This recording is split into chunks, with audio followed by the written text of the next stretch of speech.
नमस्कार विद्यार्थी मित्रांनो, कंबाईन मेंटर ऑफिशियलच्या या व्यासपीठावरती आपलं स्वागत आहे. आपण पॉलिटी राऊंड अप 2025 पाहतोय. हे त्याच्यातलं शेवटचं आणि चौथं लेक्चर आहे. पाठीमागच्या 3 लेक्चरमध्ये आपण जवळजवळ 100+ प्रश्नांचं विश्लेषण पाहिलेलं आहे. आता जे काही राहिलेले आपले 40-50 प्रश्न आहेत, तर त्याचं विश्लेषण आपण याच्यामध्ये पाहणार आहोत. ही एक संभाव्य प्रश्नांची सिरीज आहे. असा माझं प्रेडिक्शन आहे की येणारी गट ब आणि गट क ची पूर्वपरीक्षा आहे, त्याच्यामधले पॉलिटीचे प्रश्न या सिरीज मधून कव्हर व्हायला पाहिजेत. कारण 2025 मध्ये गट ब, गट क पूर्व आणि मुख्य, राज्यसेवा मुख्य परीक्षा 2024 आणि एमपीएससी प्रिलिम्स पूर्व म्हणजे प्रिलिम्स 2025 याच्यामध्ये जे पॉलिटीचे प्रश्न आले होते, तर ते आपल्या आयोगाच्या चौकटीच्या फॉर्मॅटमध्ये बसवून ते या ठिकाणी एकत्रित केलेले आहेत. म्हणून याचं नाव आहे पॉलिटी राऊंड अप 2025. बरोबर. म्हणजे हे 150+ प्रश्न आहेत. त्याची ही पीडीएफ बनवलेली आहे. ही पीडीएफ तुम्हाला कंबाईन मेंटर ऑफिशियलच्या ऍपमध्ये फ्री ऑफ कॉस्ट उपलब्ध आहे. हे डाउनलोड करा, याची प्रिंट काढा आणि जे काही विश्लेषण मी आता करतोय तर ते याच्यामध्ये लिहून घ्या आणि एक्झामला जायच्या अगोदर एकदा याचं रिव्हिजन करा चांगल्या पद्धतीनं. आणि याच्यावरती जे काही प्रश्न येतील तर ते मग तुमचे नंतर चुकता कामा नये. ह्या 4 एक्झामचं एकत्रित विश्लेषण या माध्यमातून मी तुमच्यापर्यंत पोहोचवण्याचा प्रयत्न करतोय. मागचे लेक्चर जर का तुम्ही पाहिले नसेल तर व्यवस्थितपणे पहा. त्याच्याबद्दल जर का तुम्हाला काही डाऊट, क्वेरीज, क्वेश्चन, सजेशन्स असतील तर ते नक्की माझ्यापर्यंत पोहोचवा. आता ही सिरीज करत असताना मी तुम्हाला रिव्हिजनसाठी म्हणून काही महत्वाच्या गोष्टी सांगेन. आता याचा पार्ट 2 मधलं हे 4थं लेक्चर आहे. ओव्हरऑल कंबाईन मेंटरच्या ऑफिसचा पत्ता आहे. ही ज्यावेळेस तुम्ही पीडीएफ डाउनलोड कराल तरी तुम्हाला अशी इंडेक्स दिसेल. ह्या इंडेक्समध्ये प्रत्येक घटक, त्या घटकांवरती किती प्रश्नांचा या पीडीएफ मध्ये समावेश आहे आणि सगळ्यात महत्वाचं आपलं जे पुस्तक आहे पॉलिटी पीवायक्यू पल्स, तर त्याच्यातल्या कुठल्या पेज नंबरवरती याचं तुम्हाला रिव्हिजन करता येईल त्याची मी माहिती इथं दिलेली आहे.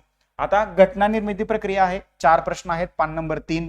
राज्यघटनेची वैशिष्ट्ये 1 प्रश्न आहे. प्रस्तावनेवरती 4 प्रश्न आहेत. केंद्र राज्य संबंधावरती 2 प्रश्न आहेत. मूलभूत हक्कांवरती 2 प्रश्न आहेत. मार्गदर्शक तत्वांवरती 2 प्रश्न आहेत. मूलभूत कर्तव्यावरती पुन्हा 1 प्रश्न आहे. संघराज्यावरती 2 प्रश्न आहेत. राज्याच्या विधिमंडळावरती 1 प्रश्न आहे. मुख्यमंत्री आणि राज्याचं मंत्रिमंडळ त्याच्यावरती सुद्धा तुम्हाला 3 प्रश्न विचारल्याचं दिसून येत आहे. तर अशा पद्धतीनं ही प्रश्नांची सिरीज जी आहे तर ती आपल्याला इथं पाहायला मिळते. आणि मुद्दाम मी तिथं पेज नंबर सुद्धा दिलाय. ज्यावेळेस तुम्ही रिव्हिजन कराल तर ती रिव्हिजन करताना जास्त तुम्हाला इतस्तता भटकावं लागू नये, तर त्या अनुषंगानं बऱ्याचशा गोष्टींची काळजी जी आहे तर ती मी इथं घेतलेली आहे. त्याच्यानंतर जे या लेक्चरमध्ये आपण करणार आहोत घटना दुरुस्ती आणि प्रक्रिया, त्याच्यावरती 3 प्रश्न आहेत. आता 100 नंतरच्या ज्या काही 100 ते 106, बरोबर, 100 ते 106 या 6 घटना दुरुस्त्या खूप अतिशय महत्वाच्या आहेत. जवळजवळ 31 घटना दुरुस्त्यांची यादी मी तुम्हाला पुस्तकाच्या शेवटी दिली आहे. बरोबर, 223 ते 227 मध्ये आणि 117 मध्ये घटना दुरुस्ती या टॉपिकवरती आलेले प्रश्न मी पुस्तकात एकत्रितपणे दिलेले आहेत. त्याच्यानंतर खटले हा मुद्दाम वेगळा भाग काढला, त्याच्यावरती 3 प्रश्न आलेले आहेत. म्हणजे या पीडीएफ मध्ये पंचायत राजवरती 8 प्रश्न आहेत. भाग कलम आणि परिशिष्टावरती 7 प्रश्न आहेत आणि इतर 9. तर असे राहिलेले हे जे 5 टॉपिक आहेत तर त्या 5 टॉपिकवरचे प्रश्न आणि त्याचं विश्लेषण आज आपण या लेक्चरमध्ये पाहणार आहोत. पाठीमागचं जर का लेक्चर पाहिलं नसेल तर याचा पार्ट 3 जो आहे तर पीडीएफ मधले निम्मे प्रश्न पार्ट 3 मध्ये डिस्कस करतोय आणि राहिलेले निम्मे प्रश्न या पार्ट 4 मध्ये डिस्कस करतोय. त्याच्यामुळं कंबाईनला जाण्याच्या अगोदर पॉलिटीचं परीक्षाभिमुख परिपूर्ण रिव्हिजन हे लेक्चर तुमचं करू शकतं. खरं तर याच्यावरती 1 डे रिव्हिजन बॅचच बनवायची होती, परंतु म्हटलं सगळ्याच गोष्टी जर का आपण रिव्हिजनच्या माध्यमातून तुमच्यापर्यंत पोहोचवायला लागलो तर तुम्ही अभ्यास कधी करणार. त्याच्यामुळे एक लेक्चर सिरीज सुरू केली. तुमचा इतर विषयांचा अभ्यास चालू असताना 1-2 तासाचा वेळ काढून ही तुम्ही लेक्चर सिरीज पाहू शकता आणि या पीडीएफ वरती मार्क करत चला. तुम्ही जे वाचताय, लिहिताय, ऐकताय त्याच्यावरती मार्क करा आणि एक्झामला जायच्या अगोदर हा भाग 2 आहे आणि भाग 1 हे दोन्ही भाग तुम्हाला आपल्या ऍपवरती फ्री ऑफ कॉस्ट उपलब्ध करून दिलेले आहेत. याशिवाय वेगवेगळ्या टेलिग्राम चॅनलवरती, पुण्याच्या झेरॉक्स सेंटरवरती या सगळ्या गोष्टी तुम्हाला फ्री ऑफ कॉस्ट मिळतील. आणि जर का नसेल मिळत तर एकदा मला मेसेज करा व्हॉट्सअपवरती किंवा टेलिग्रामवरती, तुम्हाला मी ही पीडीएफ फॉरवर्ड करतो. आणि अभ्यास करा, कारण थोडे दिवस राहिलेले आहेत आणि या थोड्या दिवसात आपल्याला खूप सारं काय म्हणतो कव्हर करायचं आणि रिव्हिजन करायचं. सगळ्यात महत्वाची गोष्ट आपली आयोगाची चौकट जी आहे ती जर का तुमच्यापर्यंत पोहोचली नसेल तर ती सुद्धा ऍपमध्ये फ्री ऑफ कॉस्ट दिलेली आहे. मी माझ्या टेलिग्राम चॅनलवरती टाकलेली आहे, सगळीकडे पोस्ट केली. ते डाउनलोड करा आणि त्याच्यात जे प्रत्येक विषयानुसार जे काही टॉपिक्स दिलेले आहेत, सब टॉपिक्स दिलेले आहेत, तर त्याचंच रिव्हिजन करा. त्याचं रिव्हिजन केलं तर काय होईल, त्याच्यातून तुम्हाला एक्झाम ओरिएंटेड जे घटक आहेत तर ते प्रकर्षाने तुमच्या समोर येतील आणि त्या घटकांवरती जास्त प्रश्न येत आहेत हे तुमच्या लक्षात येईल आणि तेवढाच पार्ट मग पुन्हा ते रिव्हिजन करा आणि त्याच्यावर ते परीक्षेत आलेले प्रश्न सोडवा. मार्क्स जाता कामा नये. करंट अफेअर्स आणि पॉलिटी याच्यात आउट ऑफ मार्क्स घेण्याचा प्रयत्न करा. बरोबर. मॅथ्स रिझनिंग असेल, सायन्स असेल, इकॉनॉमिक्स असेल, याच्यामध्ये 19-20 होऊ शकतं, परंतु जे तुमचे स्ट्रॉंग पॉईंट आहेत ते अजून स्ट्रॉंग बनवा, जे वीक पॉईंट आहेत त्याला स्ट्रॉंग मध्ये कन्वर्ट करा आणि हे जर का गोष्टी व्यवस्थितपणे झाल्या तर तुम्हाला मेन्सला क्वालिफाय होण्यापासून कोणी रोखू शकणार नाही. राहिलेल्या वेळेत फक्त मल्टिपल टाइम रिव्हिजन्स आणि ज्या तुम्ही काही हँड रिटन नोट्स, काही क्वेश्चन्स पेपर सोडवले असतील, काही टेस्ट सिरीज लावले असतील त्याचं विश्लेषण तुम्ही वाचणं गरजेचं आहे. चलो सुरुवात करूया.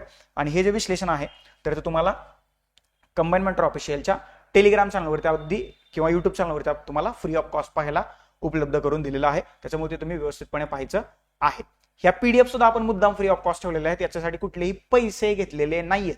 त्याच्यामुळे ऍपवरती जावा, डाउनलोड करा ऍप आणि पीडीएफ डाउनलोड करून त्याच्या प्रिंट काढा आणि मग तुम्ही 1 बाय 1 सोडवायला सुरुवात केलं तरी सुद्धा चालेल.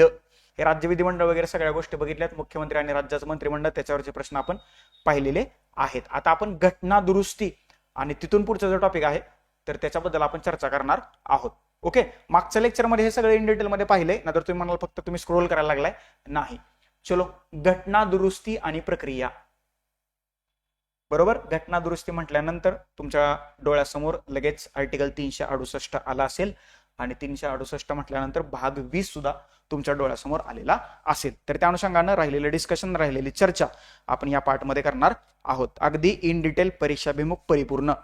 आता घटना दुरुस्ती म्हटल्याबरोबर मी मागाशी म्हटल्याप्रमाणे आर्टिकल नंबर 368 राज्यघटनेचा भाग 20. बरोबर. आता ह्या एकाच कलमात, डेडिकेटेड कलम आहे घटना दुरुस्तीसाठी, 2 प्रकारे घटना दुरुस्ती करता येते असं सांगितलंय. ओव्हरऑल एकूण 3 प्रकारे घटना दुरुस्ती केली जाते. बरोबर.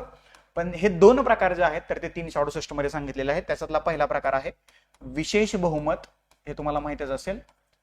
हा पहिला प्रकार की जो 368 मध्ये नमूद आहे. आणि दुसरा प्रकार आहे विशेष बहुमत प्लस निम्म्या राज्यांची मान्यता. निम्म्या राज्यांची मान्यता. बरोबर. आणि असा एक प्रकार आहे की जो ह्या 368 मध्ये सांगितलेला नाहीये, तर तो प्रकार आहे साधं बहुमत.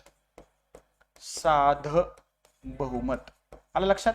या 3 प्रकारे भारतीय राज्यघटनेतल्या एखाद्या तरतुदीमध्ये बदल केला जाऊ शकतो, ती तरतूद काढून टाकली जाऊ शकते किंवा त्या तरतुदीमध्ये भर घातली जाऊ शकते. आणि घटना दुरुस्ती करण्याचा अधिकार कोणाला देण्यात आलेला आहे राज्यघटनेनुसार, तर तो भारताच्या संसदेला देण्यात आलेला आहे. कोणाला? भारताच्या संसदेला. केंद्र सरकार राज्य सरकार घटना दुरुस्ती करू शकता का? नाही, करता येत नाही. आणि इथं जो दुसरा प्रकार आहे ना, विशेष बहुमत प्लस निम्म्यापेक्षा जास्त राज्यांची मान्यता, तर इथं सुद्धा ठराविक वेळात राज्यांनी मान्यता द्यावी असं कुठलंही बंधन राज्यांवरती नाही. निम्म्यापेक्षा जास्त राज्यांनी मान्यता झाली, म्हणजे सपोज आता भारतात 28 राज्य आहेत आणि निम्म्यापेक्षा जास्त म्हणजे 15 राज्यांनी मान्यता देणं अपेक्षित आहे. 15 राज्यांनी मान्यता दिली आणि महाराष्ट्राची मान्यता अजून बाकी आहे, तरी ते महाराष्ट्राच्या मान्यतेसाठी थांबतील का? तर थांबणार नाहीत, कारण ऑलरेडी कोटा पूर्ण झालेला आहे.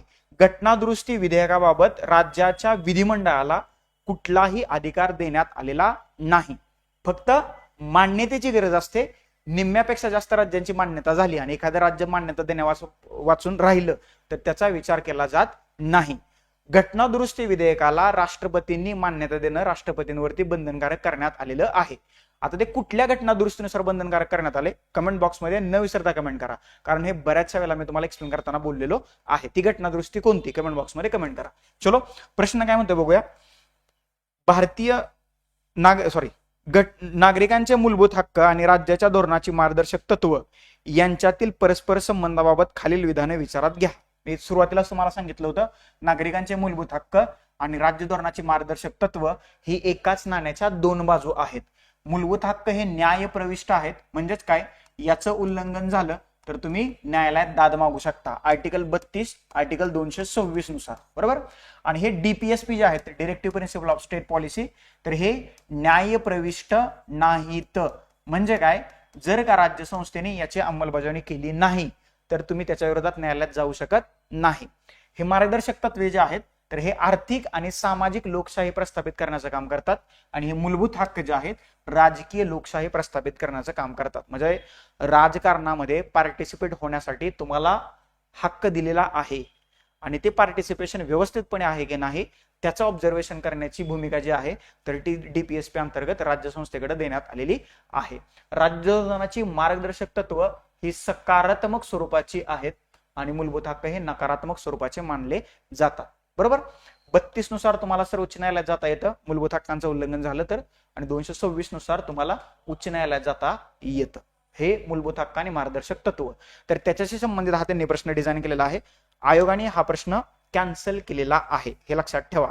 आता पहिला आपण विधान वाचूया. 26व्या घटना दुरुस्तीद्वारे मार्गदर्शक तत्वांना मूलभूत अधिकारांपेक्षा श्रेष्ठ स्थान देण्यात आलेलं आहे. ओके. तर 1971 मध्ये ही 26वी घटना दुरुस्ती करण्यात आलेली होती आणि या घटना दुरुस्तीनं ह्या मूलभूत अधिकारांनाच श्रेष्ठ स्थान दिलेलं आहे ना की मार्गदर्शक तत्वांना. त्याच्यामुळे हे विधान चुकीचं आहे. 42व्या घटना दुरुस्तीद्वारे मार्गदर्शक तत्वांना मूलभूत अधिकारांपेक्षा श्रेष्ठ स्थान देण्यात आलेलं आहे. हे विधान मात्र या ठिकाणी बरोबर आहे. 44व्या घटना दुरुस्तीद्वारे मार्गदर्शक तत्वांना मूलभूत अधिकारांपेक्षा श्रेष्ठ स्थान देण्यात आलेलं आहे. 44व्या घटना दुरुस्तीनं सुद्धा मूलभूत अधिकारांनाच श्रेष्ठ स्थान देण्यात आलेलं आहे. त्याच्यामुळं हे सुद्धा विधान चुकलं. आणि सगळ्यात महत्वाचं विधान आहे मूलभूत हक्कांचं उल्लंघन झाल्यास न्यायालयात दाद मागता येत नाही. म्हणजे चुकलं ना. आत्ताच मी सांगितलं कलम 32 नुसार तुम्हाला सर्वोच्च न्यायालयात जाता येतं आणि कलम 226 नुसार तुम्हाला उच्च न्यायालयात दाद मागता येते. आर्टिकल 32 याला राज्यघटनेचा आत्मा असं डॉक्टर बाबासाहेब आंबेडकरांनी संबोधलेला आहे. कारण जर का तुमचे मूलभूत हक्क तुम्हाला मिळाले नाहीत तर न्यायालयाचे दरवाजे कलम 32 नुसार तुमच्यासाठी उघडलेले आहेत. त्याच्यामुळे हे विधान चुकीचं आहे. परंतु मार्गदर्शक तत्व पाळली गेली नाही तर न्यायालयात दाद मागता येते. मी मगाशी सांगितलं मार्गदर्शक तत्व ही न्यायप्रविष्ट नाहीत.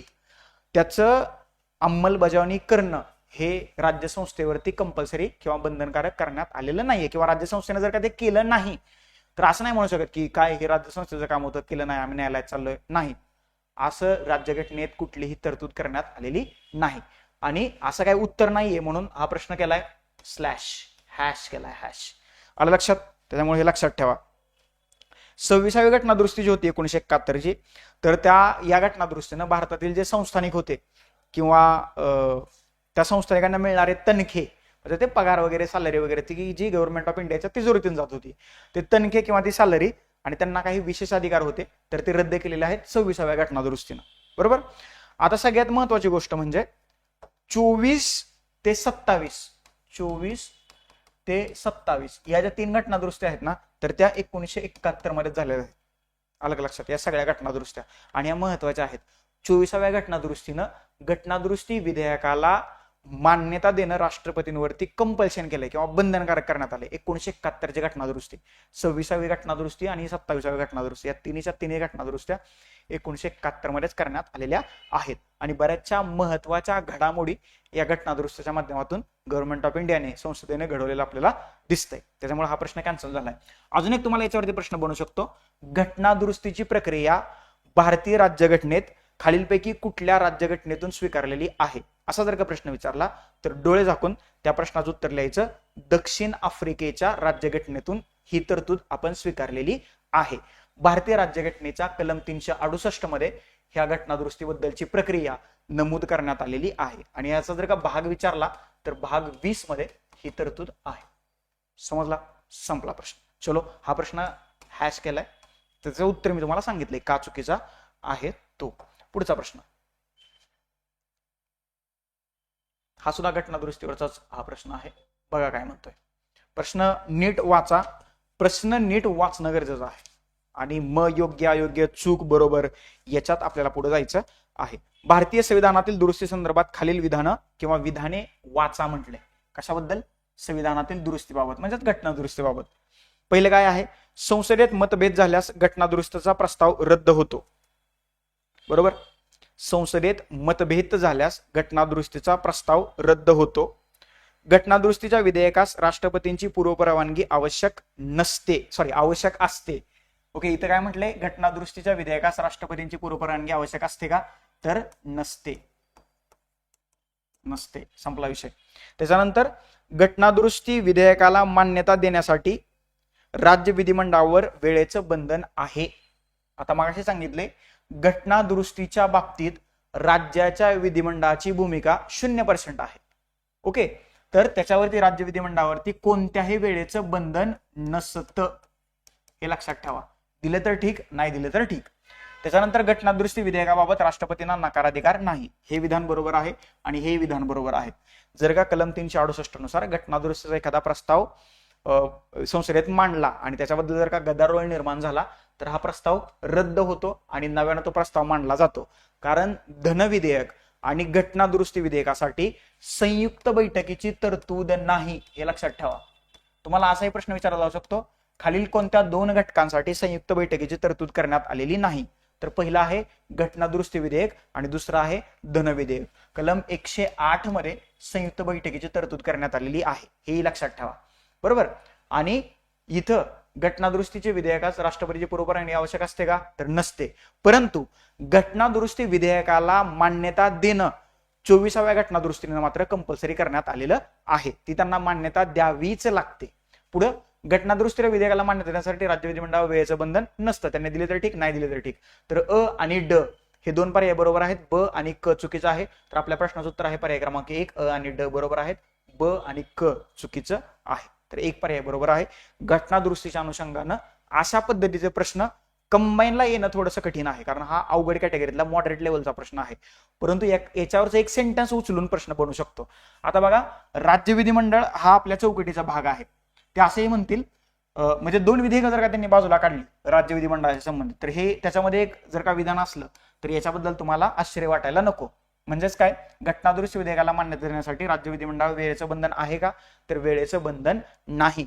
घटनादुरुस्ती करण्यामधला जो 3रा प्रकार आहे संसदेचं विशेष बहुमत प्लस निम्म्यापेक्षा जास्त राज्यांची मान्यता, तर विधेयक ज्यावेळेस मान्यतेसाठी राज्यांकडे येतं तर कुठलंही बंधन किती वेळात मान्यता द्यावी असं राज्य विधिमंडळावरती नाही. ज्या वेळेस ह्या राज्यांच्या मान्यतेबद्दल चर्चा चालू होती तर असं घटनाकर्त्याचं मत होतं की याला 30 दिवस किंवा 90 दिवस असा काहीतरी ड्युरेशन द्यावं, परंतु ते नंतर कॅन्सल झालं. त्याच्यामुळं किती वेळात मान्यता द्यावी असं कुठलंही बंधन राज्याच्या विधिमंडळावरती राज्यघटनेनुसार सध्या तरी घातल्यात आलेलं नाहीये. भविष्यात होऊ शकतं, कारण लवकर केंद्र सरकारला एखादं विधेयक जर का पारित करायचं असेल तर त्या अनुषंगानं त्यांना बऱ्याचशा गोष्टी कराव्या लागू शकतात, त्याच्यामुळं ते होऊ शकतं. परंतु सध्या अशी कुठलीही तरतूद राज्याच्या विधिमंडळात आपल्याला झाल्याची किंवा केल्याची दिसून येत नाही.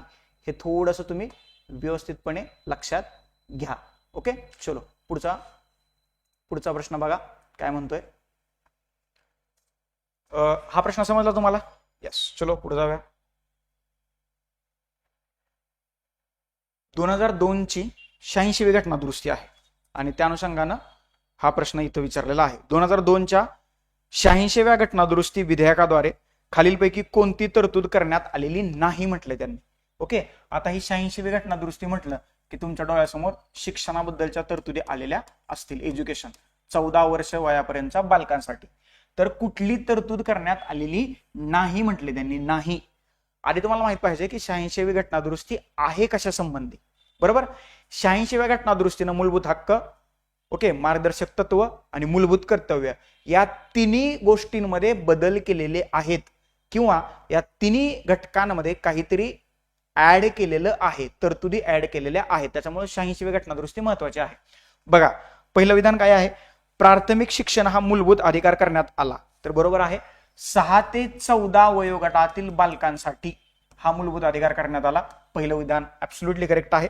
दुसरं बघा, राज्यांकडून अनुदान मिळवणाऱ्या किंवा न मिळवणाऱ्या खाजगी शैक्षणिक संस्थांसह सर्व शैक्षणिक संस्थांमध्ये सामाजिक किंवा शैक्षणिक दृष्ट्या मागासवर्गीय, अनुसूचित जाती व अनुसूचित जमाती यांच्यासाठी विशेष तरतुदी करण्याचा अधिकार राज्याला देण्यात आले. असं काही देण्यात आलेलं नाहीये, हे विधान चुकीचं आहे. मार्गदर्शक तत्वाच्या अनुच्छेद 45च्या विषयात बदल करण्यात आला. बरोबर आहे. राज्य धोरणाची मार्गदर्शक तत्व जी होती त्याच्यामध्ये कलम 45च्या विषयात बदल करण्यात आला आणि 6 वर्ष पूर्ण होईपर्यंत मुलांना प्राथमिक शिक्षण देण्याची जबाबदारी राज्य संस्थेची असेल अशी तरतूद जी आहे तर या ठिकाणी करण्यात आलेली आहे. ती जबाबदारी कोणाकडे असेल? ती जबाबदारी राज्य संस्थेकडे असेल. चौथं विधान वाचा. अनुच्छेद 51A हे काय आहे? मूलभूत कर्तव्य आहे. मूलभूत कर्तव्य आहे. तर त्याच्यामध्ये काय केले बघा, एका मूलभूत कर्तव्याचा नव्याने समावेश करण्यात आलेला आपल्याला दिसतोय. आणि ते मूलभूत कर्तव्य म्हणजे 11वं मूलभूत कर्तव्य काय सांगते? 14 वर्ष वयापर्यंतच्या मुलांना प्राथमिक शिक्षण देणं ही त्यांच्या पालकांची, बरोबर, किंवा आई वडिलांचं कर्तव्य आहे 51A नुसार. आणि हे मूलभूत कर्तव्य जे आहे 11वं ते 86वी घटना दुरुस्ती 2002 नुसार राज्यघटनेमध्ये ऍड करण्यात आलेलं आहे. समजलं? ह्याच 86व्या घटना दुरुस्तीनं फंडामेंटल राईट्स मध्ये हे बघा मूलभूत हक्क केला. त्याच्यानंतर डीपीएसपी मध्ये अलग लक्षात घ्या, डीपीएसपी कलम 45 मध्ये बदल केला आणि फंडामेंटल ड्युटीज मध्ये 11वं कर्तव्य ऍड करण्यात आलेलं आहे. तुम्हाला प्रश्न विचारला जाऊ शकतो की 2002च्या 86व्या घटना दुरुस्तीनुसार खालीलपैकी कुठल्या राज्यघटनेच्या घटकात बदल केलेला नाही? आता बदल केलेला नाही याचं जर का तुम्हाला उत्तर द्यायचं असेल तर कशा कशात बदल केला हे तुम्हाला माहित पाहिजे. तर या 3 घटकात बदल केला, फंडामेंटल राईट्स, डीपीएसपी आणि फंडामेंटल ड्युटीज. आणि ते म्हणतील मग घटना दुरुस्तीची प्रक्रिया, तर ते ऑड मान इव्हन ते बाजूला काढायचं. समजलं? हे एवढं सोपं आहे. चलो पुढे जाऊया. या प्रश्नाचं उत्तर आहे पर्याय क्रमांक 2. इथपर्यंत समजलं असेल, काही डाऊट असायला नको. पुढे जाऊया. खटले.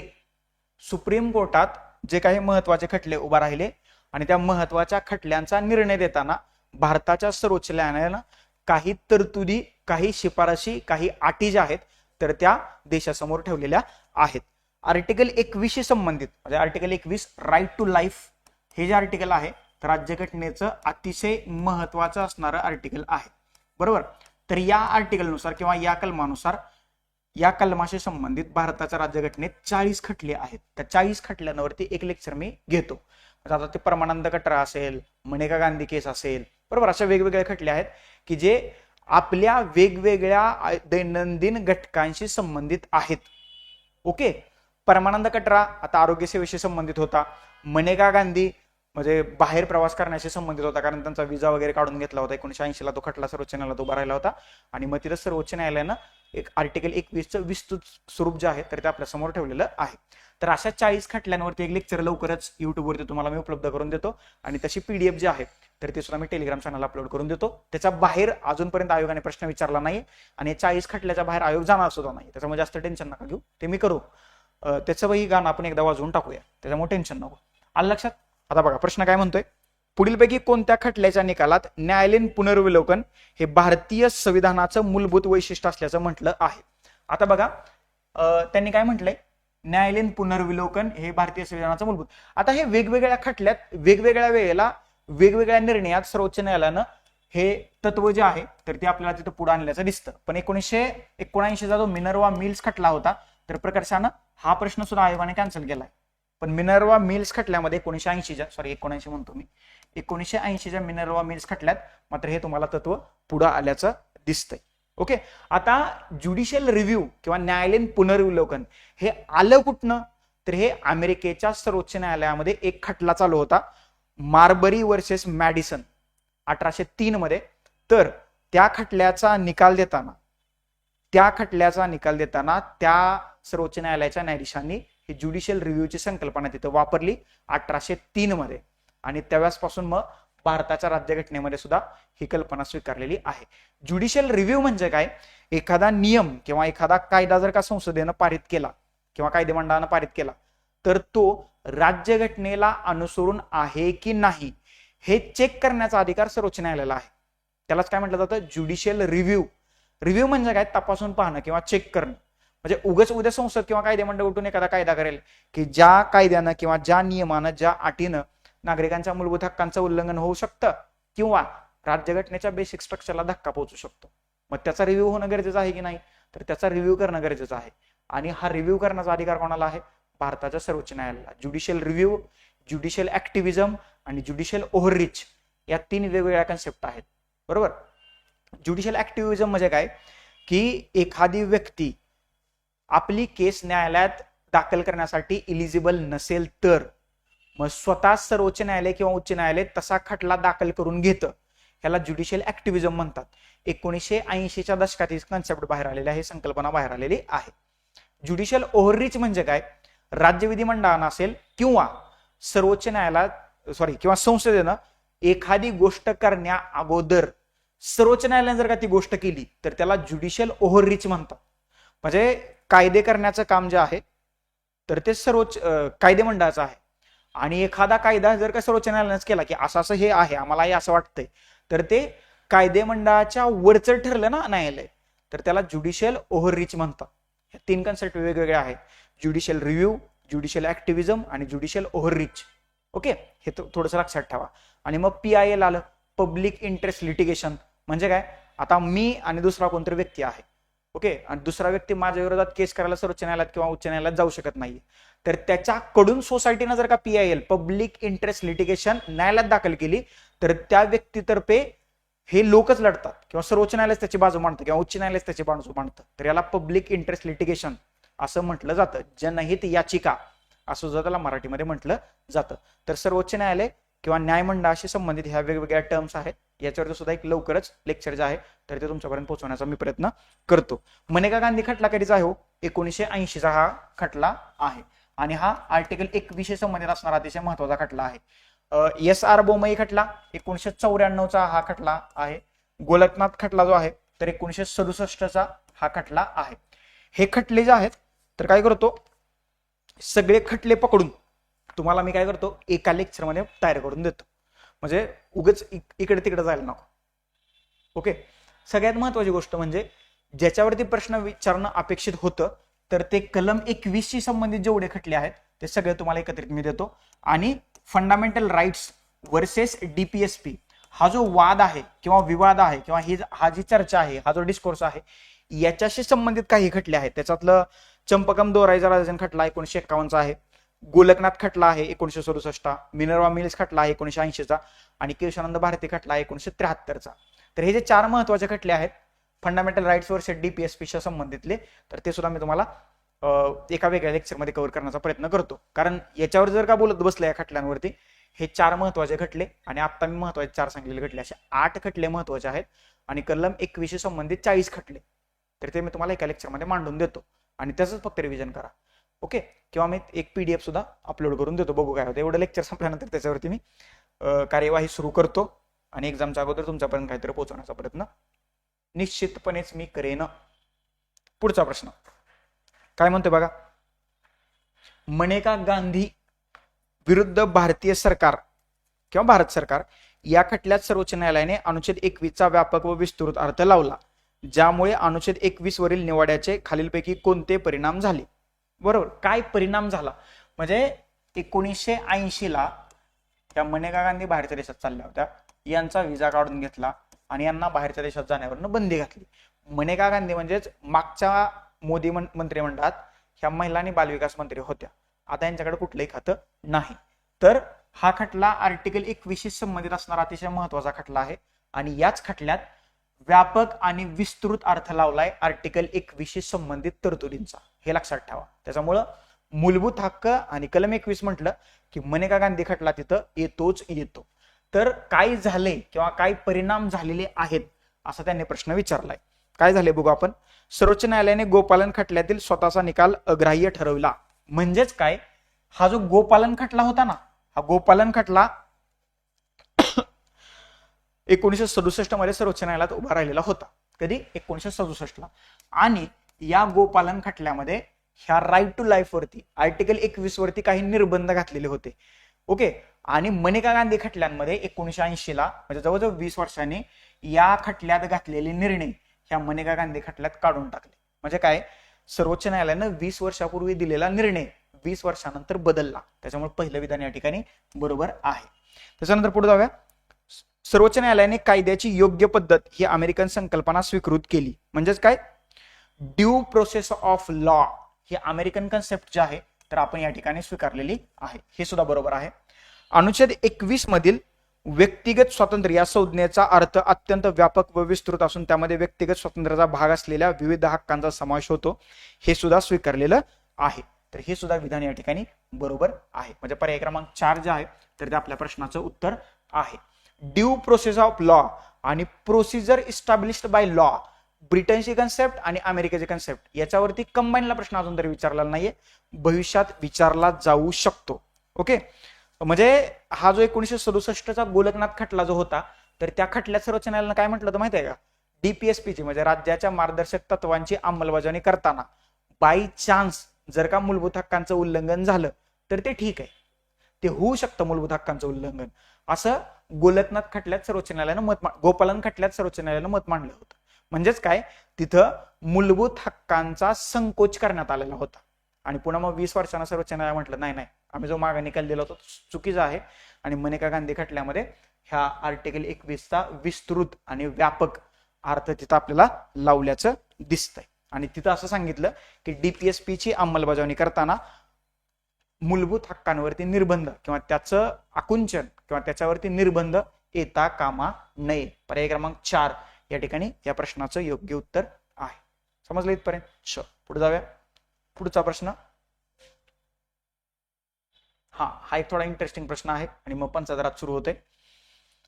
शाश्वत विकासाचा सिद्धांत सर्वोच्च न्यायालयाने खालीलपैकी कोणत्या प्रकरणात सर्वप्रथम लागू केला? म्हणजे सस्टेनेबल डेव्हलपमेंट. ओके, शाश्वत विकासाचा सिद्धांत कुठं? तर याचं उत्तर आहे पर्याय क्रमांक 4 वेल्लोरचे नागरिक खटला. हा जो खटला आहे 1996 मध्ये सर्वोच्च न्यायालयात उभा राहिलेला होता. तमिळनाडू मधलं एक शहर आहे आणि या शहरात प्रदूषणाशी संबंधित काही समस्या होत्या आणि त्याच्यामुळे या शहराच्याच नावानं हा खटला सर्वोच्च न्यायालयात उभा राहिलेला होता. म्हणजेच काय, पोल्युटर पेज, म्हणजे ज्यांनी प्रदूषण केलंय तर त्यांनीच त्याची भरपाई सुद्धा दिली पाहिजे. आलं का लक्षात? पोल्युटर पेज अशी कन्सेप्ट बाहेर आली तर ती या खटल्यात मांडली होती. म्हणजेच काय, सस्टेनेबल विकास जर का करायचा असेल, शाश्वत विकास जर का करायचा असेल तर ज्यांनी नुकसान केलंय तर त्यांनी त्याची भरपाई सुद्धा दिली पाहिजे, असा निकाल या खटल्यात दिलेला आहे. Okay, that's it. तमिळनाडू राज्यातला हे वेल्लोर शहर आहे. 1996 मध्ये हा खटला सर्वोच्च न्यायालयात उभा राहिला होता. पर्याय क्रमांक 4 या ठिकाणी या प्रश्नाचं उत्तर आहे. समजलं? इथपर्यंत हे खटले संपलेले आहेत. आता आपला पुढचा आणि आवडीचा टॉपिक पंचायती राज. मागच्या लेक्चर नंबर 2 मध्ये मी पंचायती राज मधल्या 73 आणि 74व्या घटनादुरुस्तीमध्ये बद्दल इन डिटेल मध्ये माहिती दिलेली आहे. तरी सुद्धा थोडक्यात तुम्हाला माहिती देतो. 2 महत्वाच्या घटनादुरुस्ती इथे येतात. एक आहे घटनादुरुस्ती नंबर 73वी. हा अधिनियम आला होता 1992 ला. त्याची अंमलबजावणी झाली 24 एप्रिल 1993 ला. बरोबर. याच्यामध्ये 243 ते 243 हो बरोबर आहे ना, हे तुम्ही पाठ केलं असेल आता. अशी एकूण 16 कलम आहेत. किती? 16 कलम. हे झालं 73व्या घटनादुरुस्ती.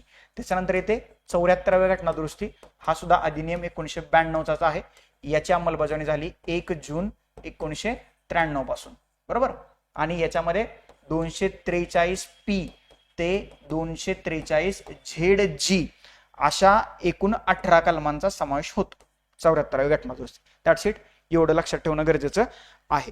याशिवाय डीपीएसपी मध्ये कलम 40 आणि 7वं परिशिष्ट राज्यघटनेचं किंवा अनुसूची, याच्यामध्ये राज्यघटनेमध्ये स्थानिक स्वराज्य संस्थांबद्दलच्या तरतुदी करण्यात आलेल्या आहेत.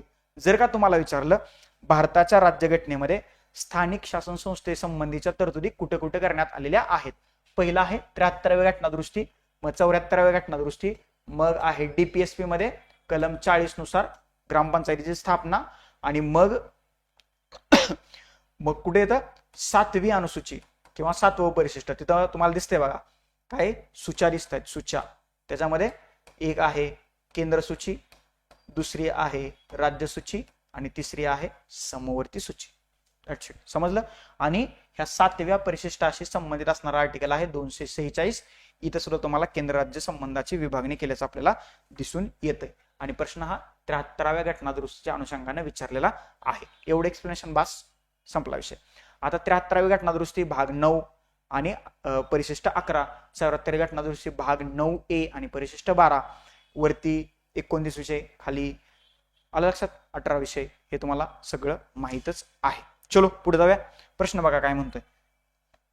जोड्या लावायच्यात आपल्याला. जोड्या खूप महत्वाच्या आहेत, त्या व्यवस्थितपणे तुम्हाला लावता यायला पाहिजेत.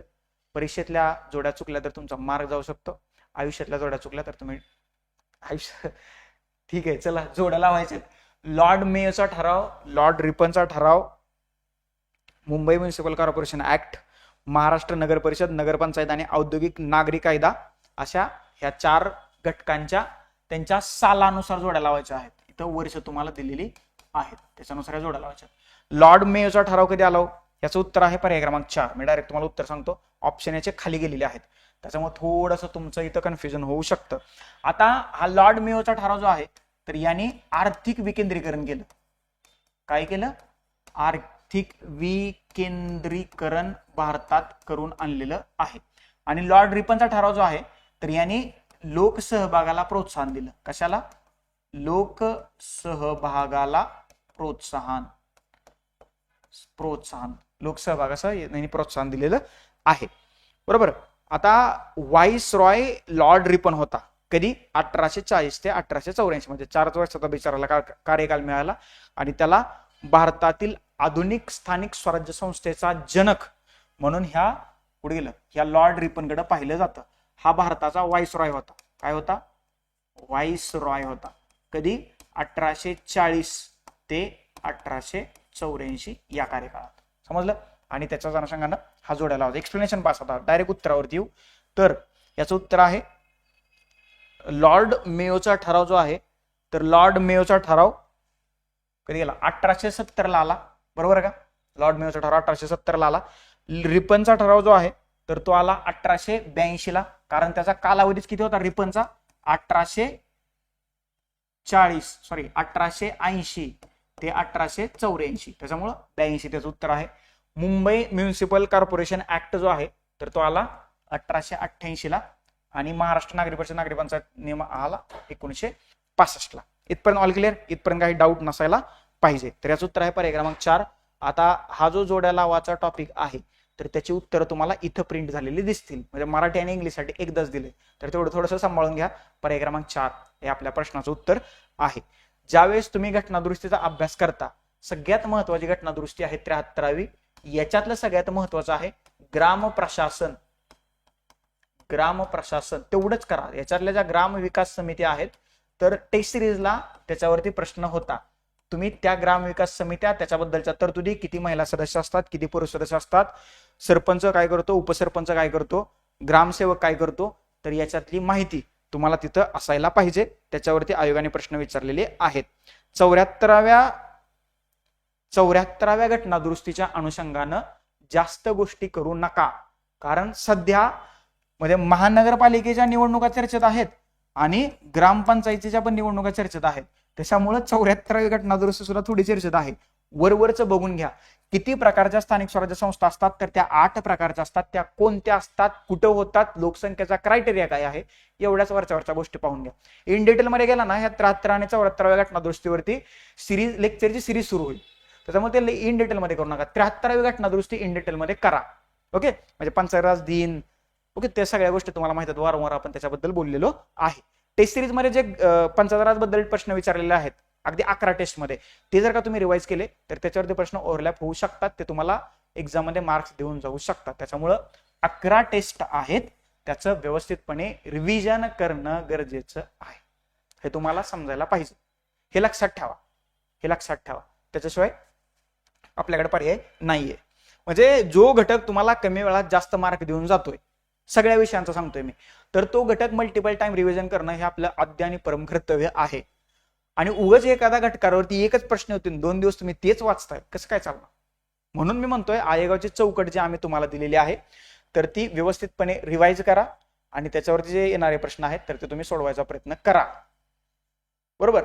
हे मॅथ्स रिजनिंग आहे, सायन्स टेक आहे, जनरल सायन्स आहे आणि इकॉनॉमिक्स आहे. बऱ्याच जणांना अवघड जाते. करंट अफेअर्स आणि पॉलिटिक्स वारंवार सांगतोय तिथं मार्क जाऊ देऊ नका. इन किंवा आउट तुम्ही मेन्ससाठी त्याच्यावर ठरतं. त्याच्यामुळे थोडंसं त्या बाजूनी डोकं लावणं गरजेचं आहे आणि तुम्ही लावाल अशी मला अपेक्षा आहे. पॉलिटीचा तर मार्कच नका जाऊ देऊ, कारण पॉलिटी हे सगळ्यांना खूप सोपं जाते. पुढचा प्रश्न बघा. राज्य निर्वाचन आयोगानुसार जिल्हा परिषदेत निवडून देण्याची महाराष्ट्रात जास्तीत जास्त सदस्य संख्या ही डॅश डॅश इतकी होती. किती होती असं त्यांनी विचारलं. याचं उत्तर आहे डायरेक्ट 75. आता हा राज्यसेवा मेन्सचा प्रश्न आहे. आता तुम्ही काय करणं अपेक्षित आहे. राज्य निर्वाचन आयोग सध्या दिनेश वाघमारे हे 6वे महाराष्ट्र राज्याचे मुख्य निवडणूक आयुक्त आहेत आणि सध्या हा राज्य निवडणूक आयुक्त 243K मध्ये या राज्य निवडणूक आयोगाची तरतूद करण्यात आलेली आहे. 1994 मध्ये महाराष्ट्र राज्याचा निवडणूक आयोग स्थापन झालेला आहे आणि सध्या तो खूप चर्चेत आहे. कारण का चर्चेत आहे. निवडणुका. ज्या गोष्टी चर्चेत आहेत त्याच गोष्टी करत चला, त्याच गोष्टीशी रिलेटेड आर्टिकल्स, कलम, अनुच्छेद वाचत चला ना. परत तुम्ही म्हणता की सर हा चौकटीचा भाग नव्हता आणि याच्यावरती प्रश्न आलाय. अरे पण बाबा तो चर्चेत होता ना, मग चर्चेत होता तुम्ही त्याला करणार नाही का? करंट ओरिएंटेडनी तर करा, तेवढाच त्याच्यावरती प्रश्न आला तर तुमचं बरोबर येईल ना तो प्रश्न. आलं लक्षात? समजलं? That's it. चलो पुढे जाऊया. या प्रश्नाचं उत्तर आहे पर्याय क्रमांक 1. पुढचा प्रश्न. हा इंटरेस्टिंग प्रश्न आहे बघा. आता लेटेस्ट ताज्या घडामोडीवरती पॉलिटीचा डिझाईन केलेला हा लेटेस्ट प्रश्न आहे. खालील विधान विचारात घ्या. ठीक आहे, चला घेतली. पहिलं विधान बघा. महसूल प्रशासनातील तलाठी या पदाचं नाव बदलून ग्राम अधिकारी असं करण्यात आलं.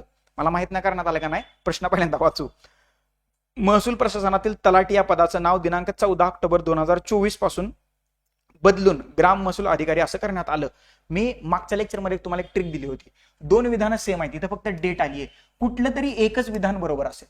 दोन्हीच्या दोन्ही विधानं बरोबर आहेत का? जिथं दोन्हीच्या दोन्ही विधानं बरोबर आहेत पहिल्यांदा तो पर्याय बाहेर काढा. गेला ए आणि बी. पर्याय क्रमांक 3 कटला, गेला. 75% तुम्ही आला. आता ए किंवा बी, जर का ए बरोबर असेल तर बी चूक असेल, जर का बी बरोबर असेल तर ए चूक असेल. इथे यांनी इन डिटेल मध्ये दिले. तुमची जी ट्रिक आहे ना सर्वात लेंदी वाक्य बरोबर पकडायचं, तर ती इथे लागू होते. परंतु ही डेट तुम्हाला अॅक्युरेट माहित असायला पाहिजे. तर महसूल प्रशासनातील तलाठी या पदाचं नाव बदलून 14 ऑक्टोबर 2024 पासून ग्राम महसूल अधिकारी असं करण्यात आलेलं आहे.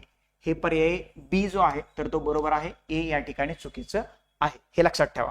त्याच्यानंतर 14 ऑक्टोबर 2022 पासून तलाठी या पदाचं नाव महसूल अधिकारी असं करण्यात आलं. इथं ग्राम शब्द लावलाय आणि इथला ग्राम शब्द काढलाय. ओके, त्याच्यामुळं जर का हे विधान बरोबर पकडलं तर हे विधान चुकीचंच पाहिजे. बी आणि सी एकत्र नको, त्याच्यामुळे तो गेला.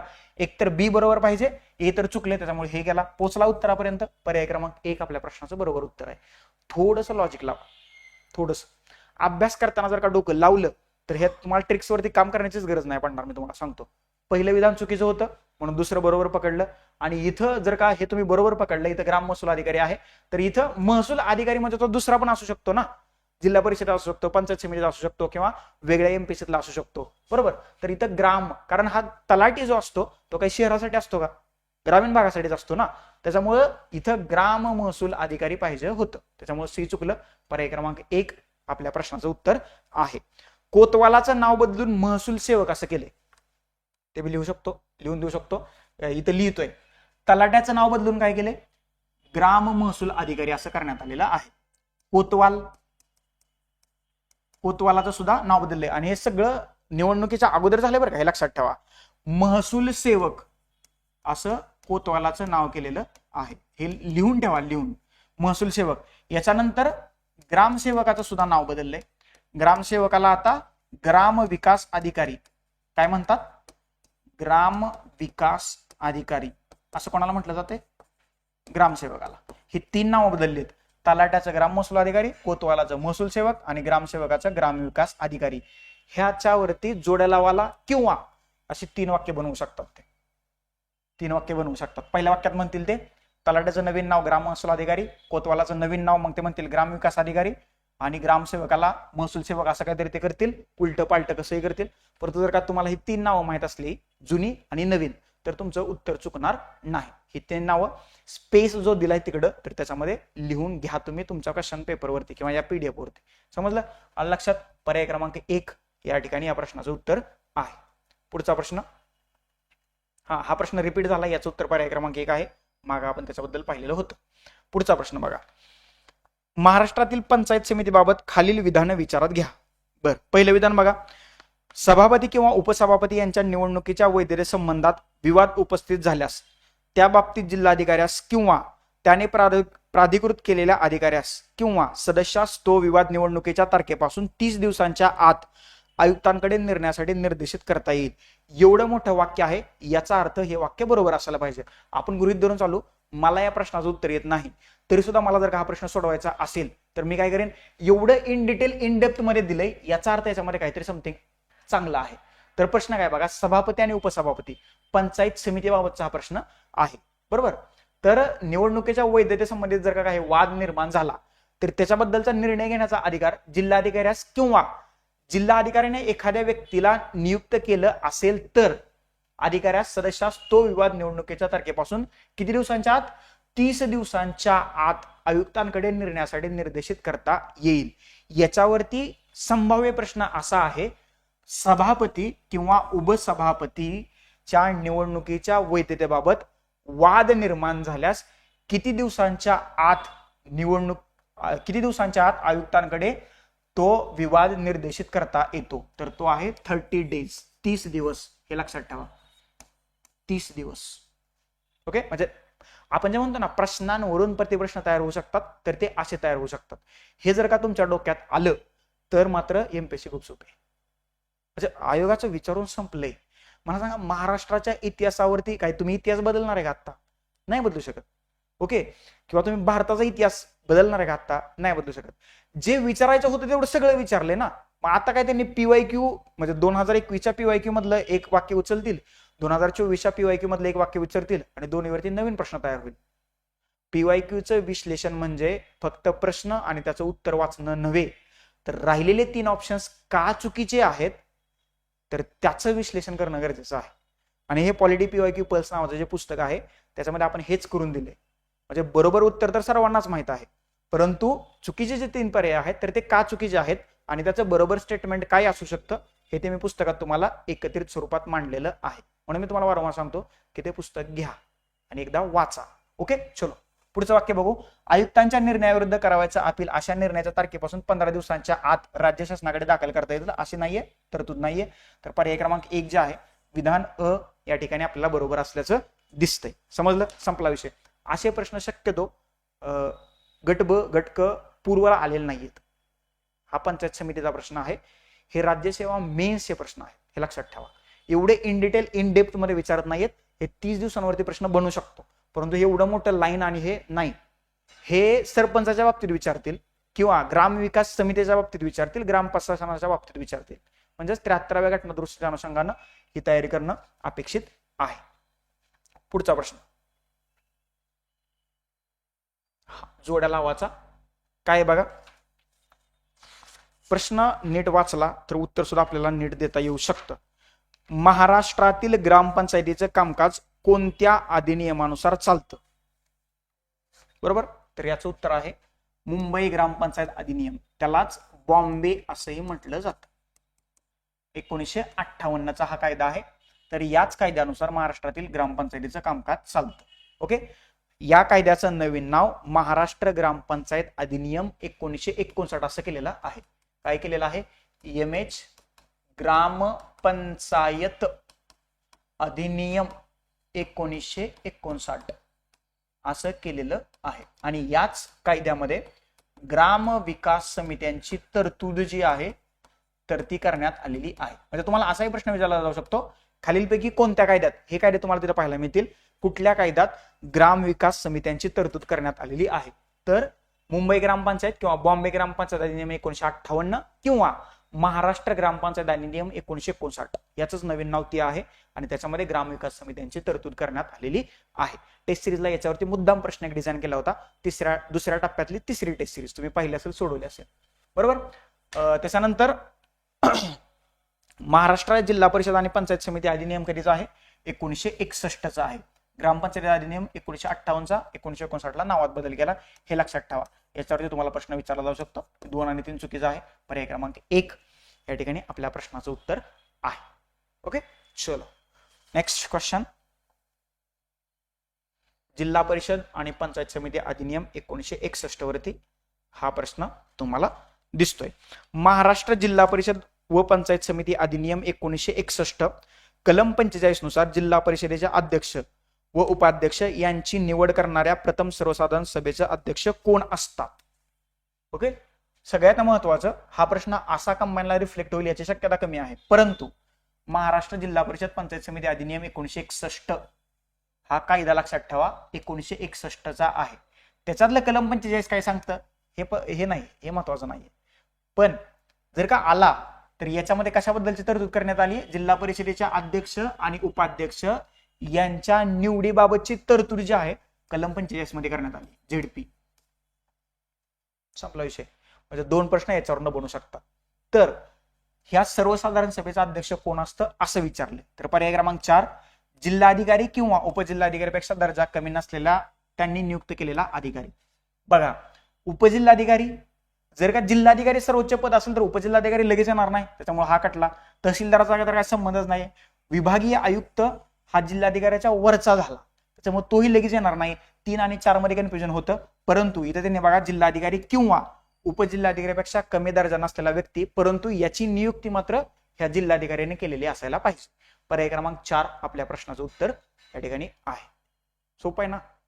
हे फक्त लक्षात ठेवा, 1961 चा कायदा, त्याच्यातलं कलम 45 जिल्हा परिषदेचे अध्यक्ष आणि उपाध्यक्षांच्या निवडीशी संबंधित तरतुदी त्याच्यामध्ये करण्यात आलेल्या आहेत.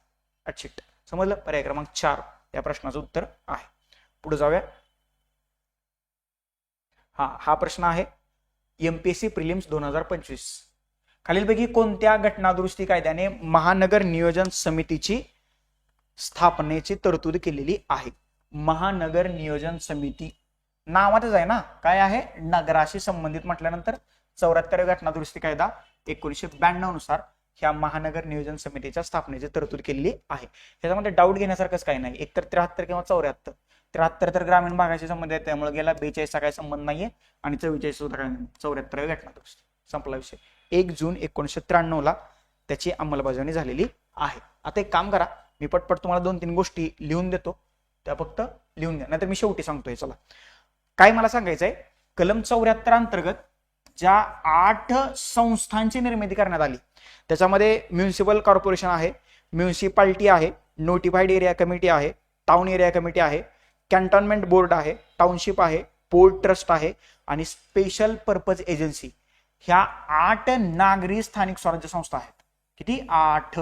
बऱ्याचशा पुस्तकात 9 दिले, काही पुस्तकात तर 11 आहे, परंतु पंचायत राज मिनिस्ट्रीच्या वेबसाईटवरती मात्र 8 दिलेलं आहे, आणि हेच उत्तर आहे. तुम्हाला रेफरन्स देता येईल पंचायत राज मिनिस्ट्रीचा, हे लक्षात ठेवा. काही ठिकाणी 10 सुद्धा पाहायला मिळतात, काही ठिकाणी 9 आणि काही ठिकाणी 11, परंतु 8 बरोबर उत्तर आहे. आणि कुठलं ते मी आत्ताच तुम्हाला सांगितलेलं आहे. समजले इथपर्यंत? That's it. चलो, पुढचा प्रश्न काय म्हणतोय बघा. भाग, कलमे आणि परिशिष्ट त्याच्याशी संबंधित असणारा प्रश्न आहे. भारतीय संविधानातील कलम 309 खालीलपैकी कोणत्या सेवा संबंधी आहे? हा जो प्रश्न आहे राज्यसेवा मुख्य परीक्षा 2024 चा आहे. कलम 309 मध्ये राज्यघटनेतल्या काय सांगितलंय? राज्यसेवा आणि केंद्रीय नागरिक सेवा, सी आणि डी असा पर्याय किती नंबरचा आहे? 3 नंबरचा. संपला विषय. सी आणि डी बद्दलची तरतूद म्हणजे 309 मध्ये काय सांगितलंय? केंद्र किंवा राज्यांमध्ये सेवा करणाऱ्या व्यक्तीची भरती आणि त्याच्याबद्दलच्या सेवा शर्ती ह्या कलम 309 मध्ये सांगण्यात आलेल्या आहेत. आता राज्यघटनेच्या भाग 14 मध्ये हे लक्षात ठेवा, भाग 14 मध्ये केंद्र आणि राज्यांतर्गतच्या सेवा, केंद्र आणि राज्यांतर्गत ज्या काही सेवा केल्या जातात, म्हणजे सेवा कुठल्या? अधिकाऱ्यांच्या, तर त्या भाग 14 मध्ये टाकण्यात आलेल्या आहेत. कलम 308 ते कलम 314 मध्ये ह्या तरतुदी येतात. याच्यातलं एक महत्वाचा कलम आहे कलम 312. काय कलम आहे आठवतोय कोणाला? तर अखिल भारतीय सेवा निर्माण करण्याशी संबंधित असणारा हे कलम आहे. अखिल भारतीय सेवा कलम 312 नुसार निर्माण केल्या जातात, आणि हा जो अधिकार आहे संसदेच्या वरिष्ठ सभागृहाला म्हणजेच राज्यसभेला देण्यात आलेला आहे. समजलं? 312 नुसार. That's it. 308 ते 314 तुम्हाला लोकसेवा आणि लोकसेवा आयोगाची तरतूद कुठून कुठपर्यंत करण्यात आलेली आहे? 315 ते 323 ह्याच्यामध्ये लोकसेवा आयोगाची तरतूद करण्यात आलेली आहे. 315 मध्ये हे युपीएससी आणि आपल्या महाराष्ट्राच्या बाबतीत विचार केला तर एमपीएससी याच्या स्थापनेची तरतूद 315 मध्ये करण्यात आली. समजले इथपर्यंत? आणि 312 मध्ये अखिल भारतीय सेवा. बरोबर. चलो, तर या प्रश्नाचं उत्तर पर्याय क्रमांक 3 या ठिकाणी आहे. पुढचा प्रश्न, योग्य जोड्या निवडायच्या आहेत तुम्हाला. बरोबर. सेवांमध्ये अनुसूचित जाती व अनुसूचित जमातींचे दावे, अनुच्छेद 335, तर या ठिकाणी ही जोडी बरोबर आहे. मातृभाषेतून सूचना, अनुच्छेद 350A, या ठिकाणी ही जोडी बरोबर आहे. हिंदी भाषेचा विकास याची तरतूद मात्र 351 मध्ये करण्यात आलेली आहे. नॉट 300. हिंदी भाषेचा विकास, एकच मिनिट, हिंदी भाषेचा विकास याच्याबद्दलची तरतूद 351 मध्ये करण्यात आलेली आहे. हे लक्षात ठेवा. किती? 351 मध्ये. आणि 350 बी मध्ये भाषिक अल्पसंख्याकांसाठी विशेष अधिकाऱ्यांची नियुक्ती, विशेष अधिकाऱ्याची नियुक्ती. ओके, भाषिक अल्पसंख्याक हे लक्षात ठेवा, भाषिक अल्पसंख्याक अधिकारी याची तरतूद 350 बी मध्ये करण्यात आलेली आहे.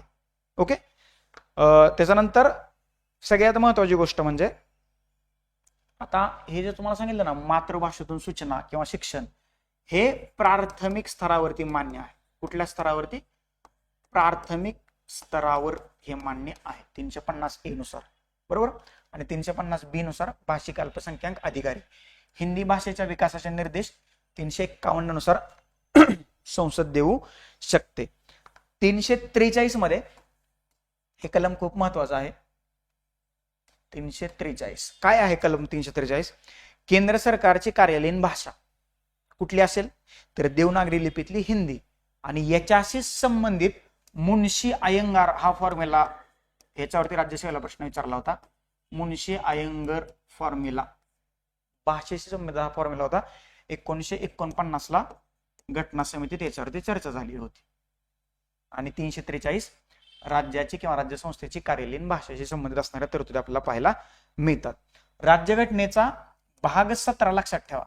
आता सध्या भाषिक विषय खूप चर्चेत आहे, असा सरळ सरळ प्रश्न विचारू शकतात.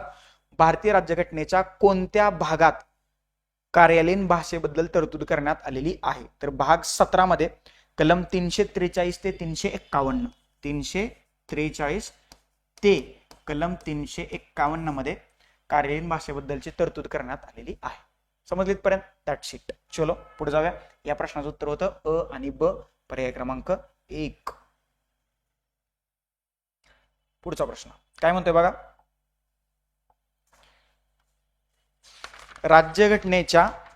भारतीय राज्यघटनेच्या कोणत्या कलमात राज्य लोकसेवा आयोगाने केलेल्या कामाचा वार्षिक अहवाल सादर करण्याची तरतूद आहे? बरोबर, कोणतं कलम असं आहे? मी मागाशी सांगितलेलं होतं की लोकसेवा आयोग याची जी तरतूद आहे तर 315 ते 323 मध्ये करण्यात आली आहे. 315 ते 323 मध्ये लोकसेवा आयोग याची तरतूद करण्यात आलेली आहे. तर याच्यामधलंच कुठलं तरी कलम पाहिजे ना. 326 गेलं, 330 गेलं, 320 गेलं, राहिलं 320 आत आहे, राहिलं 2, 3 आणि 4. तर कलम 323 मध्ये काय आहे? लोकसेवा आयोगाने, राज्य लोकसेवा आयोगाने केलेल्या कामाचा वार्षिक अहवाल सादर करण्याची तरतूद करण्यात आलेली आहे. कलम 323 मध्ये पर्याय क्रमांक 4 आपल्या प्रश्नाचं उत्तर आहे. कलम 326 जरा ऐकल्यासारखं वाटतंय का? ऑब्विसली प्रौढ मताधिकार जो आहे ना, प्रौढ मताधिकार तुम्हाला 326 नुसार देण्यात आला आहे. म्हणजे ज्यावेळेस तुम्ही वयाची 18 वर्ष पूर्ण करता तर तुम्ही मतदान करण्यासाठी पात्र होता. हे लक्षात ठेवा, हे खूप महत्वाचं आहे. कलम 330 मध्ये काय सांगितले? लोकसभेत एससी आणि एसटी साठी राखीव जागा. कलम 330 मध्ये. 320 मध्ये लोकसेवा आयोगाची कार्य, कलम पाठ करत बसू नका, जी चर्चेत आहे तेवढीच लक्षात ठेवा. कलम 315 मध्ये लोकसेवा आयोग, कलम 312 मध्ये अखिल भारतीय सेवा, कलम 323 ए आता आले तर लगेच लिहून घ्या. 323 ए मध्ये प्रशासकीय न्यायाधिकरण, प्रशासकीय न्यायाधिकरणाबद्दलची तरतूद करण्यात आलेली आहे. आणि 323 बी मध्ये